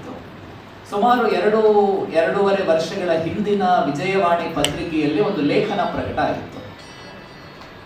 ನಾವೆಲ್ಲ ಪಂಢರಾಪುರಕ್ಕೆ ಹೋದವಾಗ ವಿಠ್ಠಲ ವಿಠ್ಠಲ ವಿಠ್ಠಲ ವಿಠ್ಠಲ ವಿಠ್ಠಲ ವಿಠ್ಠಲ ಧ್ಯಾನ ಮಾಡ್ತೇವೆ, ಆ ಭಗವಂತನನ್ನ ಸ್ಮರಣೆ ಮಾಡ್ಕೊಳ್ತೇವೆ. ಆ ಲೇಖನದಲ್ಲಿ ಒಬ್ಬ ವೈದ್ಯರು ಡೀಟೇಲ್ ಆಗಿ ಆರೋಗ್ಯದ ಮೇಲೆ ವಿಠ್ಠಲ ವಿಠ್ಠಲ ನಾಮಸ್ಮರಣೆ ಯಾವ ರೀತಿಯ ಪ್ರಭಾವವನ್ನ ಬೀರುತ್ತೆ ಅಂತ ಲೇಖನವನ್ನ ಬರೀತಾರೆ. ಯಾರು ಸದಾಕಾಲ ವಿಠಲ ವಿಠಲ ಠ ಠ ಠ ಉಚ್ಚಾರಣೆ ಆಗ್ತಾ ಇದ್ದ ಹಾಗೆ ಅದು ನಮ್ಮ ಎದೆಯಲ್ಲಿ ಹೃದಯದಲ್ಲಿ ಬೀರುವಂತಹ ಕಂಪನದ ಕಾರಣದಿಂದಲಾಗಿ ವಿಠಲ ವಿಠಲ ವಿಠಲ ಹೇಳುವಂತಹ ವ್ಯಕ್ತಿಗೆ ಹೃದಯಾಘಾತ ಆಗುವಂತಹ ಪ್ರಮಾಣ ಅತ್ಯಂತ ಕಡಿಮೆ. ಯಾಕೆ ಅಂತಂದ್ರೆ ವಿಠಲ ನಾಮಸ್ಮರಣೆಯ ಕಾರಣದಿಂದಲಾಗಿ ಒಂದು ಕಡೆ ನಮ್ಮ ನಂಬಿಕೆ ವಿಠಲ ಅಂತ ಹೇಳುವಾಗ ಭಗವಂತ ಸದಾಕಾಲ ನಮ್ಮ ನೆತ್ತಿಯ ಮೇಲೆ ತನ್ನ ಅಮೃತ ಹಸ್ತವನ್ನು ಇಟ್ಕೊಂಡಿರ್ತಾನೆ ಅನ್ನುವಂತಹ ನಂಬಿಕೆ ಒಂದು ಕಡೆ ಆದ್ರೆ, ಎರಡನೇದು ವಿಜ್ಞಾನ ಹೇಳುತ್ತದೆ ನಮ್ಮ ಹೃದಯಕ್ಕೆ ಅಪಧಮನಿ ಅಭಿಧಮನಿಯ ಮೇಲೆ ವಿಠಲ ನಾಮಸ್ಮರಣೆ ಸರಿಯಾದಂತಹ ಪ್ರೆಷರನ್ನ ಕೊಡೋದ್ರಿಂದ ಯಾವುದೇ ಕಾರಣಕ್ಕೂ ಕೂಡ ಹಾರ್ಟ್ ಫೇಲ್ಯೂರ್ ಅಥವಾ ಹಾರ್ಟ್ ಅಟ್ಯಾಕ್ ಆಗುವಂತಹ ಸಾಧ್ಯತೆಗಳು ಇಲ್ಲ. ಒಂದು ಕಡೆ ನಂಬಿಕೆ, ಇನ್ನೊಂದು ಕಡೆ ವಿಜ್ಞಾನ. ಎರಡನೇದ್ದು, ನಾವೆಲ್ಲ ನಮ್ಮ ಮನೆಗಳಿಗೆ ಮೊದಲು ಒಂದು 10 ವರ್ಷಗಳ ಹಿಂದೆ 15 ವರ್ಷಗಳ ಹಿಂದೆ ಶಾಲೆ ಮುಗಿಸಿ ಅಥವಾ ಹೊರಗಡೆ ಕೆಲಸಕ್ಕೆ ಹೋದಂತಹ ವ್ಯಕ್ತಿಗಳೆಲ್ಲ ವಾಪಸ್ ಮನೆಗೆ ಬರಬೇಕಾಗಿದ್ರೆ ಮನೆಗೊಬ್ರು ಅಜ್ಜಿ ಇರ್ತಾ ಇದ್ರು. ಆ ಅಜ್ಜಿ ನಾವು ಶಾಲೆಯಿಂದ ಹೊರಗಡೆ ಬಂದು ನೇರ ಅಡುಗೆ ಮನೆಗೆ ಪ್ರವೇಶ ನಿಷಿದ್ಧ. ಎಲ್ಲಾ ಬಟ್ಟೆ ಬರೆಗಳನ್ನೆಲ್ಲ ತೆಗೆದು ನೇರವಾಗಿ ಬಚ್ಚಲ್ ಕೋಣೆಗೆ ಹೋಗಬೇಕು, ಸ್ನಾನ ಮಾಡಿಕೊಂಡು ದೇವರ ಕೋಣೆಗೆ ಹೋಗಿ ನಮಸ್ಕಾರ ಮಾಡಿ ಆಮೇಲೆ ಕಾಫಿ ತಿಂಡಿ ಚಹಾ ರಸ್ಕು ಬನ್ನು ಇತ್ಯಾದಿಗಳು ಏನೆಲ್ಲ ಇದೆಯೋ ಆ ಭೋಜನ ಸೇವೆ ತಿಂಡಿ ಸೇವನೆ ಎಲ್ಲವೂ ಕೂಡ ಸ್ನಾನ ಆದ ನಂತರವೇ. ಈ ರೀತಿ ಒಂದು ಕಟ್ಟುನಿಟ್ಟಿನ ನಿಯಮವನ್ನ ನಮ್ಮ ಮನೆಗಳಲ್ಲಿ ನಾವು ಹಾಕೊಳ್ತಾ ಇದ್ವಿ. ಆ ನಿಯಮಗಳನ್ನ ನಮ್ಮ ಅಜ್ಜಿ ಹೇಳುವ ಸಂಪ್ರದಾಯದ ಹೇರಿಕೆ ಅಂತ ಕರೆದ್ವಿ. ತೀರಾ ಮಡಿವಂತಿಕೆ ಅಂತ ಅದಕ್ಕೆ ಹೆಸರನ್ನ ಕೊಟ್ವಿ. ಹಾಗೆ ಮಾಡಬಾರದು, ಬಂದ ಕೂಡಲೇ ಪಿಜ್ಜಾ ತಿನ್ಬೇಕು, ಬಂದ ಕೂಡಲೇ ಬರ್ಗರ್ ತಿನ್ಬೇಕು, ಕೈಕಾಲು ಮುಖ ತೊಳಿಬೇಕಾಗಿಲ್ಲ ಅನ್ನುವ ಮಾಡರ್ನ್ ವಿಕೃತಿಯ ಕಡೆಗೆ ನಾವೆಲ್ಲ ಹೋದ್ವಿ. ಆದ್ರೆ ಇಡೀ ಜಗತ್ತು, ಯಾವ ಜಗತ್ತು ಭಾರತೀಯತೆಯನ್ನ ಒಪ್ಪಿಕೊಳ್ತಾ ಇರ್ಲಿಲ್ವೋ, ಯಾವ ಜಗತ್ತು ಈ ರೀತಿಯ ಸಂಪ್ರದಾಯಗಳನ್ನ ಗೊಡ್ಡು ಅಂತ ಕರೀತಾ ಇದ್ವೋ, ನಾವೇ ಯಾವ ಸಂಪ್ರದಾಯಗಳನ್ನ ಅಲಕ್ಷ್ಯ ಮಾಡ್ತಾ ಇದ್ವೋ, ಕೋವಿಡ್ ಬರಬೇಕಾಗಿದ್ರೆ ಪ್ರತಿಯೊಬ್ಬನು ಕೂಡ ಅಲ್ಲಿ ತನಕ ಶೇಕ್ ಹ್ಯಾಂಡ್ ಮಾಡ್ತಾ ಇದ್ದಂತ ವ್ಯಕ್ತಿಗಳು ಕೋವಿಡ್ ಬರಬೇಕಾಗಿದ್ರೆ ಯಾರಾದ್ರೂ ಶೇಕ್ ಹ್ಯಾಂಡ್ ಮಾಡೋದಕ್ಕೆ ಬರ್ತಾರೆ ಅಂತಂದ್ರೆ ಮಾರು ದೂರ ಹೋಗುವಂತಹ ಪರಿಸ್ಥಿತಿ ಬಂದಿತ್ತು. ನಮಸ್ತೆ ಸಂಪ್ರದಾಯ ಬೆಳೀತು. ನಮಸ್ತೆ ಅನ್ನುವಂಥದ್ದನ್ನ ವಿದೇಶಿಯರು ಎಷ್ಟು ಒಪ್ಕೊಳ್ತಾರೆ ಇಲ್ಲ, ಸ್ವದೇಶಿಯರು ಎಷ್ಟು ಒಪ್ಕೊಳ್ತಾರೆ ಇಲ್ಲ ಅನ್ನುವಂಥದ್ದಲ್ಲ. ಈ ನಮಸ್ತೆ ಅನ್ನುವಂಥದ್ದಕ್ಕೆ ಆಫ್ರಿಕಾದ ಒಬ್ಬ ಪುಣ್ಯಾತ್ಮರು ಕೊಟ್ಟಿರುವಂತಹ ಡೆಫಿನೇಷನ್ ಎಷ್ಟು ಅದ್ಭುತವಾಗಿದೆ ಅಂತಂದ್ರೆ, ಅವ್ರು ಹೇಳ್ತಾರೆ ಭಾರತೀಯರ ನಮಸ್ತೆ ಅಂತ ಮಾಡುವಂಥದ್ದು ಫ್ಯಾಷನ್ ಅಲ್ಲ. ನಾವು ಶೇಕ್ ಹ್ಯಾಂಡ್ ಮಾಡ್ತೇವೆ, ಹಗ್ ಮಾಡ್ತೇವೆ, ಎಲ್ಲವನ್ನೂ ಕೂಡ ನಾವು ಮಾಡ್ತೇವೆ. ಆದ್ರೆ ಭಾರತೀಯರ ನಮಸ್ತೆ ಅಂತ ಹೇಳುವುದರ ಮೂಲಕ ಅದು ಫ್ಯಾಷನ್ ಅಲ್ಲ. ಅದರ ಹಿಂದೆ ಒಂದು ಸಂಸ್ಕೃತಿ ಇದೆ, ಅದರ ಹಿಂದೆ ಒಂದು ವಿಜ್ಞಾನ ಇದೆ. ಒಬ್ಬ ವ್ಯಕ್ತಿ 2 ಕೈಗಳನ್ನ ಜೋಡಿಸಿ ಇನ್ನೊಬ್ಬನಿಗೆ ನಮಸ್ಕಾರ ಮಾಡ್ತಾ ಇದ್ದಾನೆ ಅಂತಂದ್ರೆ ಆದರ್ಶ ನಿಮಗೆ ನಮಸ್ಕಾರ ಮಾಡ್ತಾ ಇರುವಂತದ್ದಲ್ಲ, ಆದರ್ಶ ಗಣೇಶರಾಯರಿಗೆ ನಮಸ್ಕಾರ ಮಾಡ್ತಾ ಇರುವಂತದ್ದು ಆದರ್ಶ ಗಣೇಶರಾಯರಿಗೆ ಮಾಡುವ ನಮಸ್ಕಾರ ಅಲ್ಲ. ಆದರ್ಶನ ಒಳಗಡೆ ಇರುವ ಭಗವಂತ, ಆದರ್ಶನ ಒಳಗಡೆ ಇರುವ ಸತ್ಯ, ಆದರ್ಶನ ಒಳಗಡೆ ಇರುವ ಧರ್ಮ, ಆದರ್ಶನ ಒಳಗಡೆ ಇರುವ ನೀತಿ, ಗಣೇಶರಾಯರ ಒಳಗಡೆ ಇರುವಂತಹ ಸತ್ಯ ಧರ್ಮ ನೀತಿ ನ್ಯಾಯಕ್ಕೆ ತಲೆಬಾಗ್ತಾ ಇದೆ. ಈ ಸಂಸ್ಕೃತಿಯನ್ನ ಭಾರತೀಯರು ರೂಢಿಸಿಕೊಂಡದ್ದರಿಂದ ವಸುಧೈವ ಕುಟುಂಬಕಂ ಅನ್ನುವ ಪರಿಕಲ್ಪನೆಯನ್ನ ಅವರು ಕಾಣುವುದಕ್ಕೆ ಸಾಧ್ಯವಾಯಿತು. ಇಡೀ ಜಗತ್ತು ನನ್ನ ಕುಟುಂಬ. ಇವತ್ತು ನನ್ನ ಕುಟುಂಬ ಅಂತಂದ್ರೆ ನನ್ನ ಅಪಾರ್ಟ್ಮೆಂಟಿನ 213ನೇ ರೂಮ್ ನಂಬರ್ ನಲ್ಲಿರುವಂತಹ ನಾನು ಮಾತ್ರ ಒಂದು ಕುಟುಂಬ ಅನ್ನುವ ಪರಿಕಲ್ಪನೆ ಎಲ್ಲಿದೆ, ಮತ್ತು ನಮಸ್ತೆಯ ಮೂಲಕ ಇಡೀ ಜಗತ್ತು ಒಂದು ಅನ್ನುವಂತಹ ವಸುಧೈವ ಕುಟುಂಬಕಂ ಪರಿಕಲ್ಪನೆಯನ್ನ ಸಾರಿದಂತಹ ಭಾರತೀಯತೆ ಎಲ್ಲಿದೆ. ಮೂರನೆಯದು 2016-17ನೇ ಇಸ್ವಿಯಲ್ಲಿ ಒಬ್ಬ ವಿದೇಶಿ ಸೆಲ್ ಬಯಾಲಜಿಸ್ಟ್ಗೆ ನೊಬೆಲ್ ಬಹುಮಾನ ಬಂತು. ಆ ಸೆಲ್ ಬಯಾಲಜಿಸ್ಟ್ಗೆ ನೊಬೆಲ್ ಬಹುಮಾನ ಬಂದಿರುವಂತಹದ್ದು ಅವರ ಥಿಯರಿ ಇಷ್ಟೇ ಇತ್ತು. ಅನೇಕ ರೀತಿಯ ರೋಗಗಳನ್ನ ನಿಯಂತ್ರಿಸುವುದಕ್ಕೆ ಪೀರಿಯಾಡಿಕಲಿ ಇಡೀ ವರ್ಷದಲ್ಲಿ ಒಂದು ಸ್ಲಾಟ್ ಅನ್ನ ನೀವು ಫಿಕ್ಸ್ ಮಾಡಿ ಸುಮಾರು 25 ದಿವಸಗಳ ಕಾಲ ಹೊಟ್ಟೆಯನ್ನ ಖಾಲಿ ಇಟ್ಕೊಂಡ್ರೆ, ಕಂಟಿನ್ಯೂಸ್ಲಿ 25 ದಿವಸಗಳ ಕಾಲ ಹೊಟ್ಟೆ ಖಾಲಿ ಅಂತಲ್ಲ, ಪೀರಿಯಾಡಿಕಲಿ ಒಂದು ಸ್ಲಾಟ್ ಅನ್ನ ಫಿಕ್ಸ್ ಮಾಡಿ ಒಂದು ವರ್ಷದಲ್ಲಿ 365 ದಿವಸಗಳು ಭಾಗಿಸು 25 ದಿವಸಗಳಿಗೆ ನೀವು ಒಂದು ದಿನ ಪೂರ್ತಿ ಉಪವಾಸವನ್ನ ಮಾಡಿದ್ರೆ, ಬೆಳಗಿಂದ ರಾತ್ರಿ ತನಕ ಉಪವಾಸವನ್ನ ಮಾಡಿ ಮತ್ತೆ ಮರು ದಿವಸ ಬೆಳಗ್ಗೆ 24ರಿಂದ 30 ಗಂಟೆಗಳ ಕಾಲ ನಿಮ್ಮ ಹೊಟ್ಟೆ ಖಾಲಿ ಇರುತ್ತೆ. ಹೀಗೆ ಹೊಟ್ಟೆ ಖಾಲಿ ಇದ್ರೆ ಬೇರೆ ಬೇರೆ ರೋಗಗಳು, ಸ್ಪೆಷಲಿ ಅವರು ರೆಫರ್ ಮಾಡುವಂಥದ್ದು ನಮ್ಮ ಶರೀರದ ಒಳಗಡೆ ಇರುವಂತಹ ಕೆಟ್ಟದ್ದೆಲ್ಲ ಒಟ್ಟುಗೂಡಿ ಆಗುವಂತಹ ಕ್ಯಾನ್ಸರ್ ನಂತಹ ಕಾಯಿಲೆಗಳನ್ನ ಈ ರೀತಿಯ 25 ಉಪವಾಸಗಳನ್ನ ಹೊಟ್ಟೆ ಖಾಲಿ ಸೆಲ್ ಬಯಾಲಜಿಸ್ಟ್ ಹೇಳಿದ್ದು ಅದನ್ನೇ, ಒಂದು ಸ್ಲಾಟ್ ಅನ್ನ ಫಿಕ್ಸ್ ಮಾಡಿ ವರ್ಷಕ್ಕೆ 25 ದಿವಸ ನಿಮ್ಮ ಹೊಟ್ಟೆ ಖಾಲಿ ಇಟ್ಕೊಂಡ್ರೆ, ಅವರ ದೃಷ್ಟಿಯಲ್ಲಿ ಉಪವಾಸ ಅಂತಂದ್ರೆ ಬರೀ ಹೊಟ್ಟೆ ಖಾಲಿ ಅಷ್ಟೇ. ನಮ್ಮ ದೃಷ್ಟಿಯಲ್ಲಿ ಉಪವಾಸ ಅಂತಂದ್ರೆ ಭಗವಂತನ ನಾಮಸ್ಮರಣೆಯೊಂದಿಗೆ ಸೋಮವಾರ ಮಾಡಿದ್ರೆ ಈಶ್ವರನ ಹೆಸರಿನಲ್ಲಿ, ಏಕಾದಶಿ ದಿವಸ ಮಾಡಿದ್ರೆ ವಿಷ್ಣುವಿನ ಹೆಸರಿನಲ್ಲಿ, ರಾಯರ ಹೆಸರಿನಲ್ಲಿ, ಹೇಗೆ ಬೇಕಾದ್ರೂ ಮಾಡಿ, ಹೆಸರು ಯಾವುದೇ ಇರಲಿ, ಆದ್ರೆ ಉದ್ದೇಶ ಇದ್ದಿದ್ದು ಒಂದೇ. ನಮ್ಮ ಯಾರ ಮನೆಗಳಲ್ಲೂ ಕೂಡ ಪ್ರಾಯಶಃ 100 ವರ್ಷಗಳ ಹಿಂದೆ ಯಾರ ಮನೆಗಳಲ್ಲೂ ಕೂಡ ಮಾತ್ರೆ ಡಬ್ಬಿ ಅಂತಿರ್ಲಿಲ್ಲ. ಇವತ್ತು ಸಾವು ಇರದ ಮನೆಯ ಸಾಸಿವೆ ಕಾಳನ್ನ ತರುವುದು ಹೇಗೆ ಸಾಧ್ಯವಿಲ್ಲವೋ, ಮಾತ್ರೆ ಡಬ್ಬಿಗಳಿಲ್ಲದೆ ಇರುವಂತಹ ಮನೆಗಳನ್ನ ಗುರುತಿಸುವಂಥದ್ದು ಕೂಡ ಬಹಳ ಕಷ್ಟ. ನಮ್ಮ ಪೂರ್ವಿಕರ ನಂಬಿಕೆಯ ಹಿಂದೆ ಉಪವಾಸಕ್ಕೆ ದೇವರನ್ನ ಜೋಡಿಸಿದ್ರು. ಯಾಕೆಂದ್ರೆ ಸುಮ್ಮನೆ ಉಪವಾಸ ಮಾಡೋ ಅಂದ್ರೆ ಯಾರು ಮಾಡೋದಿಲ್ಲ. ಉಪವಾಸ ಮಾಡೋ, ವಿಷ್ಣು ಶಾಪ ಕೊಡ್ತಾನೆ, ದುರ್ಗೆ ಶಾಪ ಕೊಡ್ತಾಳೆ, ಶಿವ ಶಾಪ ಕೊಡ್ತಾನೆ ಅನ್ನುವ ಹೆದರಿಕೆಯನ್ನ, ದೇವರ ಭಯವನ್ನ, ಭಯ ಸರಿಯೋ ತಪ್ಪೋ ಗೊತ್ತಿಲ್ಲ, ಆದ್ರೆ ಜ್ಞಾನದ ಆರಂಭ ಆಗಬೇಕು ಅಂತಂದ್ರೆ ದೇವರ ಭಯ ಬೇಕು ಅಂತ ಹೇಳ್ತಾ ಇದ್ರಲ್ಲ, ಆ ದೇವರ ಭಯವನ್ನ ಬಾಲ್ಯಕಾಲದಲ್ಲಿ ತುಂಬಿಸಿದ್ದರ ಪರಿಣಾಮವಾಗಿ ಎಂಥ ಸೈನ್ಸ್. ನನ್ನ ಅಜ್ಜಿ ಹೇಳಿದ್ದಕ್ಕೆ ಅಜ್ಜಿಗೆ ಸಿಕ್ಕಂತ ಬಿರುದು ಈ ಅಜ್ಜಿಗೆ ಏನು ಗೊತ್ತಿಲ್ಲ. ಸೆಲ್ ಬಯಾಲಜಿಸ್ಟ್ಗೆ ನೊಬೆಲ್ ಪ್ರೈಸ್ ಕೊಟ್ರು. ಇಬ್ರು ಹೇಳಿದ್ದೊಂದೇ, ಅವರು ಥೀಸಿಸ್ ಅನ್ನ ಪ್ರೆಸೆಂಟ್ ಮಾಡಿದ್ರು, ಇಂಗ್ಲಿಷ್ ಅಲ್ಲಿ ಹೇಳಿದ್ರು. ನಮ್ಮ ಅಜ್ಜಿ ಕನ್ನಡ, ತುಳು, ಕೊಂಕಣಿಯಲ್ಲಿ ಹೇಳ್ತಾ ಇದ್ರು. ನಮ್ಮ ಅಜ್ಜಿಗೆ ಏನೂ ಸಿಗ್ಲಿಲ್ಲ. ಆ ಸೆಲ್ ಬಯಾಲಜಿಸ್ಟ್ಗೆ ನೊಬೆಲ್ ಬಹುಮಾನ ಸಿಗೋದಕ್ಕೆ ಅವಕಾಶ ಸಿಕ್ತು. ನಮ್ಮ ಮನೆಗಳಲ್ಲಿ ಮೈಸೂರು, ಮಂಗಳೂರು, ಉಡುಪಿಯಲ್ಲಿ ಯಾವುದೇ ದೇವಸ್ಥಾನಗಳಿಗೆ ಹೋದ್ರೂ ಕೂಡ ಸಾರಿನ ಹಿಂದೆ ಸಾಂಬಾರ್ ಅನ್ನುವಂಥದ್ದು ಬಂದೇ ಬರ್ತದೆ. ಹುಳಿ ಅಥವಾ ಸಾಂಬಾರ್ ಇಲ್ಲದೆ ಇದ್ರೆ ಭಾರತೀಯ ಅಡುಗೆಗಳು ಪರಿಪೂರ್ಣ ಆಗುವುದಕ್ಕೆ ಸಾಧ್ಯವೇ ಇಲ್ಲ. ಇವತ್ತೊಂದು ಥಿಯರಿ ಹೇಳ್ತದೆ, ಸಾಂಬಾರ್ ಥಿಯರಿಯನ್ನ ಹೇಳ್ತಾರೆ. ಆ ಸಾಂಬಾರನ್ನ ಭೋಜನದ ನಡುವೆ ಯಾರು ಸ್ವೀಕರಿಸುತ್ತಾರೆಯೋ ಅವರಿಗೆ ಆ ಸಾಂಬಾರಲ್ಲಿ ಹಾಕುವಂತಹ ಕಾಳುಮೆಣಸು, ಸಾಂಬಾರಿಗೆ ಹಾಕುವಂತಹ ಅರಿಶಿನ, ಸಾಂಬಾರಿಗೆ ಹಾಕುವಂತಹ ಕೊತ್ತಂಬರಿ, ಸಾಂಬಾರಿಗೆ ಹಾಕುವಂತಹ ಕರಿಬೇವು, ಒಗ್ಗರಣೆ ಸಂದರ್ಭದಲ್ಲಿ ಏನೆಲ್ಲ ಹಾಕ್ತೀರೋ ಆ ಎಲ್ಲ ಹಾಕುವುದು ಕೂಡ ಆರೋಗ್ಯದ ದೃಷ್ಟಿಯಲ್ಲಿ ಅತ್ಯಂತ ಉತ್ತಮ.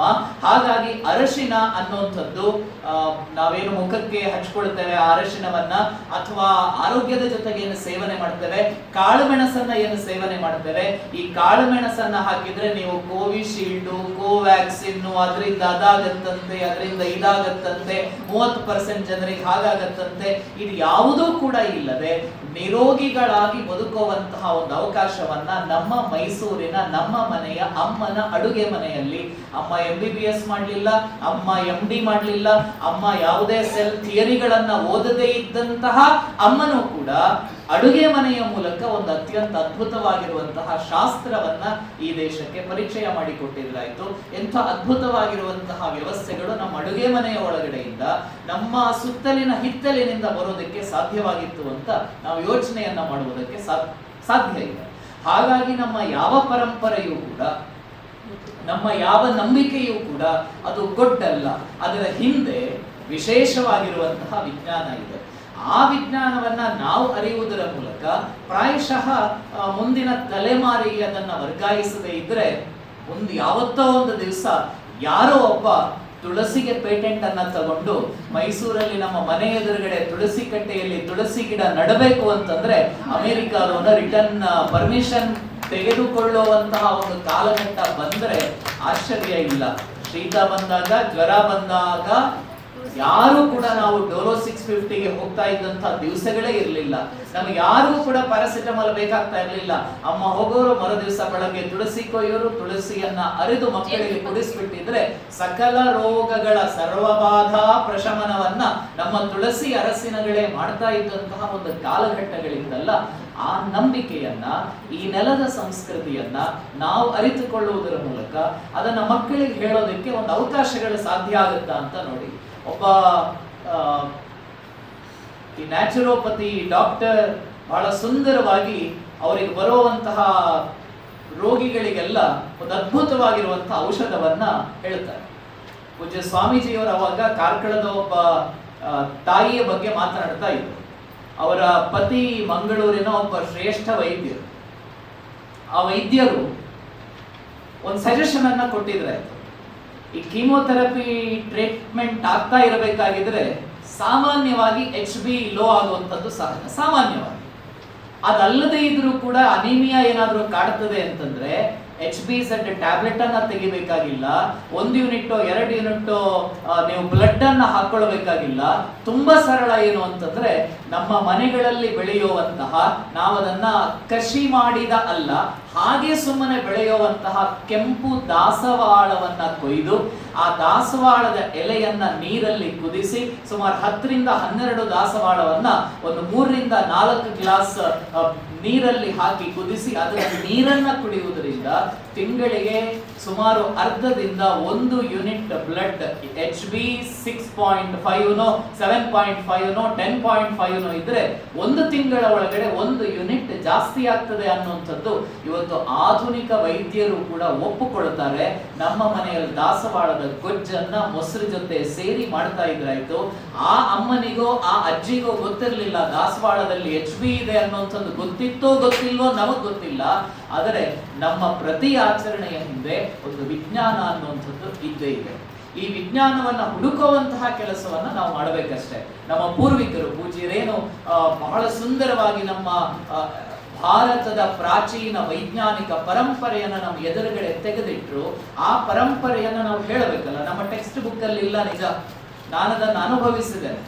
ಮ್ಯಾಥಮೆಟಿಕ್ಸ್ ಕ್ಲಾಸ್ ಅಲ್ಲಿ 2nd PUC ವಿದ್ಯಾರ್ಥಿಗಳಿಗೆ ಕ್ವಾಡ್ರಾಟಿಕ್ ಇಕ್ವೇಶನ್ ಅನ್ನ ಸಾಲ್ವ್ ಮಾಡಬೇಕಾಗಿದ್ರೆ ಫಾರ್ಮುಲಾ ಮೆಥಡ್ ಅಂತಿದೆ. ನಾವೆಲ್ಲ ಅದನ್ನ ಓದಿದ್ದೇವೆ.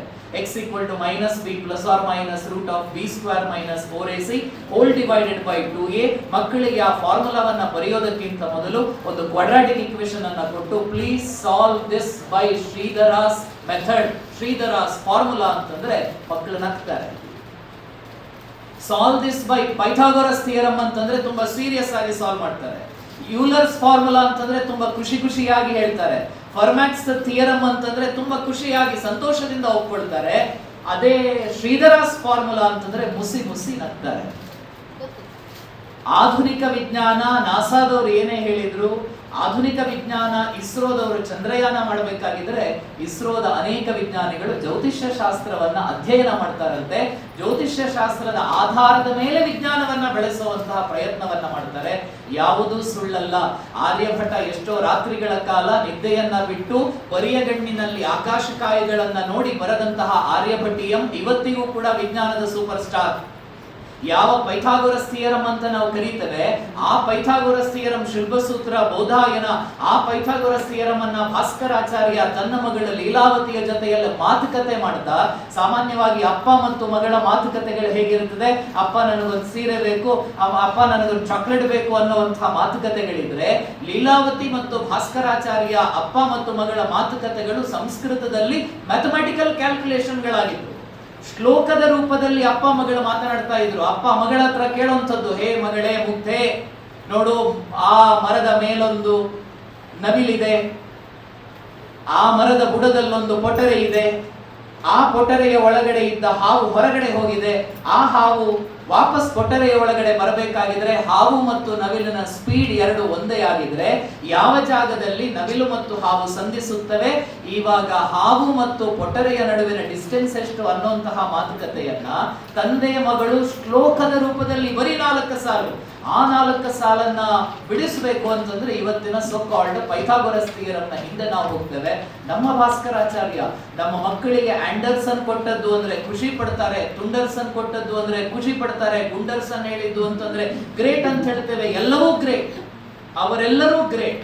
ಎಲ್ಲಾ ವಿಜ್ಞಾನಿಗಳ ಜಗತ್ತಿನಲ್ಲಿ ಯಾರಿದ್ದಾರೆ ಅವರೆಲ್ಲರೂ ಕೂಡ ಗ್ರೇಟ್. ಆದ್ರೆ ಅದಕ್ಕಿಂತ ಮೊದಲು ಭಾಸ್ಕರ ಜಗತ್ತಿಗೆ ಕೊಟ್ಟಂತಹ ಕೊಡುಗೆ, ಆರ್ಯಭಟ ಜಗತ್ತಿಗೆ ಕೊಟ್ಟಂತಹ ಕೊಡುಗೆ, ನಮ್ಮ ಕನ್ನಡಿಗ ಮಹಾವೀರಾಚಾರ್ಯ ಪರ್ಮುಟೇಷನ್ ಅಂಡ್ ಕಾಂಬಿನೇಷನ್ ಅನ್ನ ಜಗತ್ತಿಗೆ ಕೊಟ್ಟಂತಹ ಕೊಡುಗೆ, ನಮ್ಮ ವಿಜ್ಞಾನಿಗಳು ಎಂತ ಅದ್ಭುತವಾಗಿರುವಂತಹ ಪರಿಕಲ್ಪನೆಯನ್ನ ಕೊಟ್ಟರು.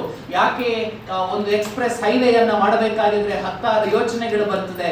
ಇವತ್ತು ಕನ್ಸ್ಟ್ರಕ್ಟ್ ಮಾಡುವಂತಹ ಬಿಲ್ಡಿಂಗ್ ಉದ್ಘಾಟನೆಗೂ ಮೊದಲೇ ಯಾಕೆ ಕುಸಿದು ಬೀಳುತ್ತದೆ, ಇವತ್ತು ಹಾಕಿರುವಂತಹ ಟಾರ್ ಒಂದು ಮಳೆಗೆ ಯಾಕೆ ವೈಟ್ ಟ್ಯಾಪಿಂಗ್ ಕಂಪ್ಲೀಟ್ ಆಗಿ ಡಿಸ್ಟ್ರಕ್ಟ್ ಆಗ್ತದೆ, ಯಾಕೆ ನಮ್ಮ ಇವತ್ತಿನ ಸಿವಿಲ್ ಇಂಜಿನಿಯರ್ಗಳಿಗೆ ರಸರತ್ನಾಕರ ಅನ್ನುವ ಪ್ರಾಚೀನ ಭಾರತದ ಕೆಮಿಸ್ಟ್ರಿಯನ್ನ, ಪ್ರಾಚೀನ ಭಾರತದ ಸಿವಿಲ್ ಇಂಜಿನಿಯರಿಂಗ್ ಅನ್ನ ನಾವು ಕಲಿಸಿಕೊಡೋದಕ್ಕೆ ಸಾಧ್ಯ ಆಗುವುದಿಲ್ಲ ಅನ್ನುವಂತಹ ಪರಿಕಲ್ಪನೆಯನ್ನ ಇಲ್ಲಿ ಮಾಡ್ತಾ, ಇದು ಕೂಡ ಕೃಷ್ಣನ ಕರೆಯೇ.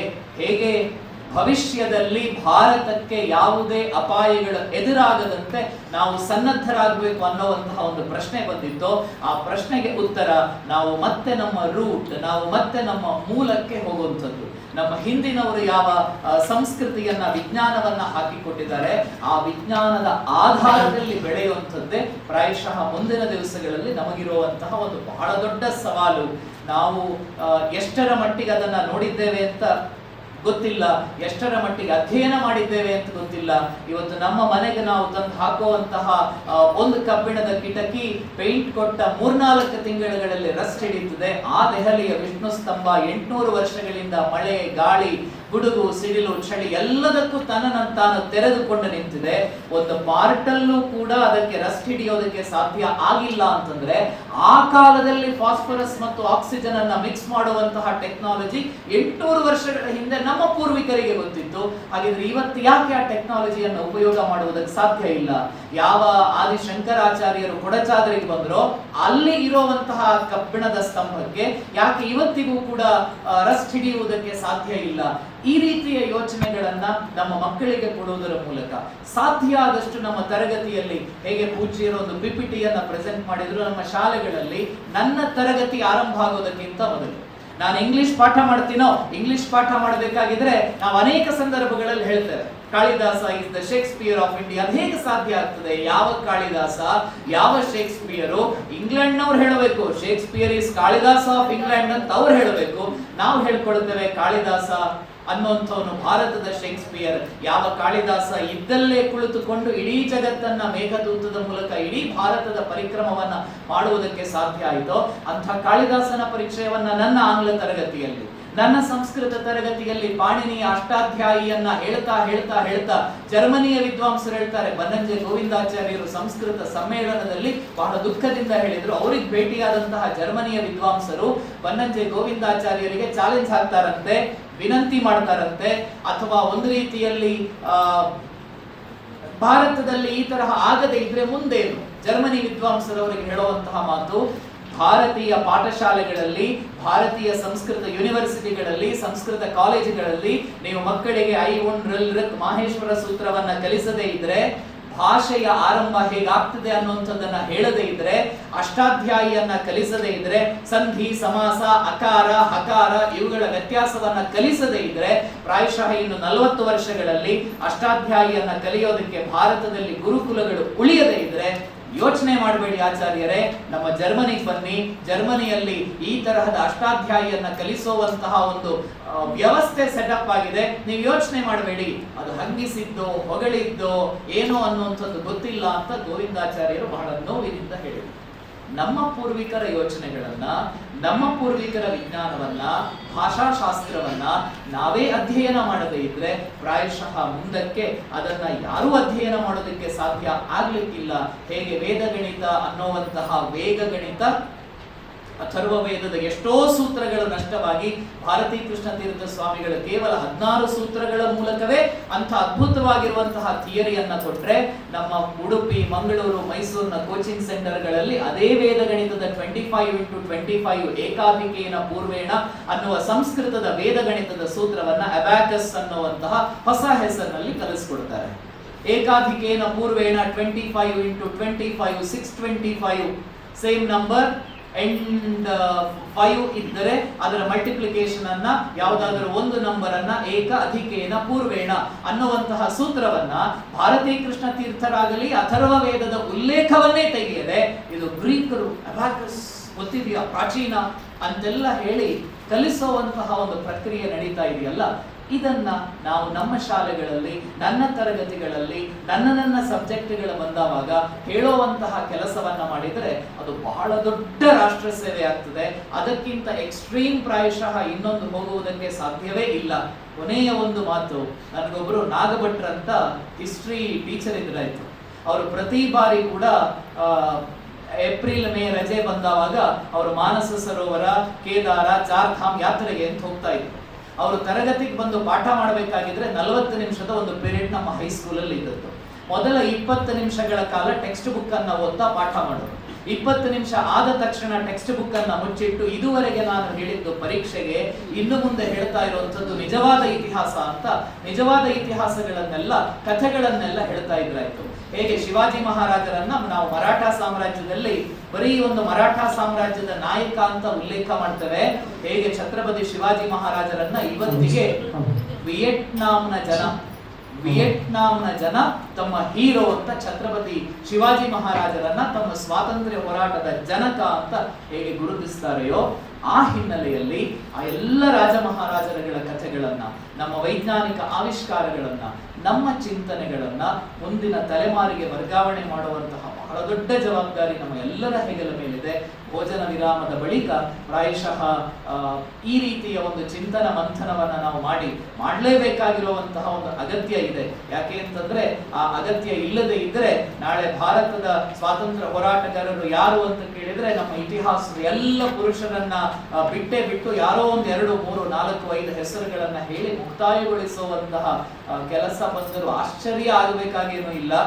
ಇನ್ನೊಂದು 150 ವರ್ಷಗಳ ನಂತರ ಭಾರತಕ್ಕೆ ಸ್ವಾತಂತ್ರ್ಯ ತಂದುಕೊಟ್ಟವರೇ ಸೋನಿಯಾಜಿ, ರಾಹುಲ್ಜಿ ಅಂತ ಹೇಳಿದ್ರು ಕೂಡ ನಾವು ಆಶ್ಚರ್ಯ ಪಡಬೇಕಾಗಿರುವಂತದ್ದಿಲ್ಲ. ಇವತ್ತಿನ ಪರಿಸ್ಥಿತಿ ಹಾಗಿದೆ. ಈ ರೀತಿಯ ಯೋಚನೆಗಳನ್ನೆಲ್ಲ ದೂರ ಮಾಡಿ ನಮ್ಮ ಸಂಸ್ಕೃತಿಯನ್ನ, ನಮ್ಮ ಪರಂಪರೆಯನ್ನ ನನ್ನ ತರಗತಿಯಲ್ಲಿ ಹೇಳಿಕೊಡುವಂತಹ ದಾಯಿತ್ವವನ್ನ ನಾವೇ ತೆಗೆದುಕೊಂಡು, ನಾನು ಸಾಮಾನ್ಯ ಟೀಚರ್ ಅಲ್ಲ, ನಾನೇ ವಿದ್ಯಾರಣ್ಯ. ಹೇಗೆ ವಿದ್ಯಾರಣ್ಯ ಮುನಿಗಳು ಸಮಾಜಕ್ಕೆ ಪ್ರೇರಣೆಯನ್ನ ಕೊಡಬೇಕಾಗಿದ್ದ ಆ ಸ್ಥಾನದಲ್ಲಿದ್ದಂತಹ ಮುನಿಗಳು ಹಕ್ಕಬುಕ್ಕರ ಮೂಲಕ ವಿಜಯನಗರ ಸಾಮ್ರಾಜ್ಯದ ಸ್ಥಾಪನೆಯನ್ನ ಮಾಡಿದ್ರು. ನಾನೇ ವಿದ್ಯಾರಣ್ಯ, ನಾನೇ ಕಾಡಿನ ಹುಡುಗರನ್ನ ಮುನ್ನಡೆಸಿದಂತಹ ಶಿವಾಜಿಗೆ ಪ್ರೇರಣೆಯನ್ನ ಕೊಟ್ಟು ಛತ್ರಪತಿಯನ್ನಾಗಿ ಪರಿವರ್ತನೆ ಮಾಡಿದಂತಹ ಸಮರ್ಥ ರಾಮದಾಸನೇ ನಾನು, ದಾದಾಜಿ ಕೊಂಡದೇವನೇ ನಾನು ಅನ್ನುವಂತಹ ಭಾವನೆಯೊಂದಿಗೆ ತರಗತಿಯ ಒಳಗಡೆ ಹೋದವಾಗ ಹೇಗೆ ಮುರಳಿ ಶರ್ಮಾ ಅವರು ಧರ್ಮಕ್ಷೇತ್ರೇ ಕುರುಕ್ಷೇತ್ರೇ ಅನ್ನುವುದನ್ನ ಕ್ಷೇತ್ರೇ ಧರ್ಮ ಕುರು, ನಾನು ಆಯ್ದುಕೊಂಡಿರುವ ಕ್ಷೇತ್ರ ಯಾವುದು? ಅಧ್ಯಾಪನ. ನನ್ನ ಅಧ್ಯಾಪನದ ಕ್ಷೇತ್ರದಲ್ಲಿ ಧರ್ಮವನ್ನ ಮಾಡುವುದು. ಯಾವ ಧರ್ಮ? ಧರ್ಮವನ್ನ ಉಳಿಸುವಂತಹ ಧರ್ಮ ಕಾರ್ಯದಲ್ಲಿ ಮಾಡುವಂತಹ ಪ್ರೇರಣೆಯನ್ನ ಕೊಡುವಂತಹ ಕೆಲಸ, ಮುಂದಿನ ತಲೆಮಾರಿಗೆ ಈ ಚಿಂತನೆಯನ್ನ ವರ್ಗಾವಣೆ ಮಾಡುವಂತಹ ಕೆಲಸವನ್ನ ಮಾಡುವ ಗುರುತರವಾಗಿರುವಂತಹ ಜವಾಬ್ದಾರಿಯನ್ನು ನಾವೆಲ್ಲ ಹೊತ್ಕೊಳ್ಬೇಕು ಅನ್ನುವಂತಹ ಆಶಯವನ್ನ ವ್ಯಕ್ತಪಡಿಸ್ತಾ ನನ್ನ ಮಾತುಗಳನ್ನು ಮುಕ್ತಾಯ ಮಾಡ್ತೇನೆ.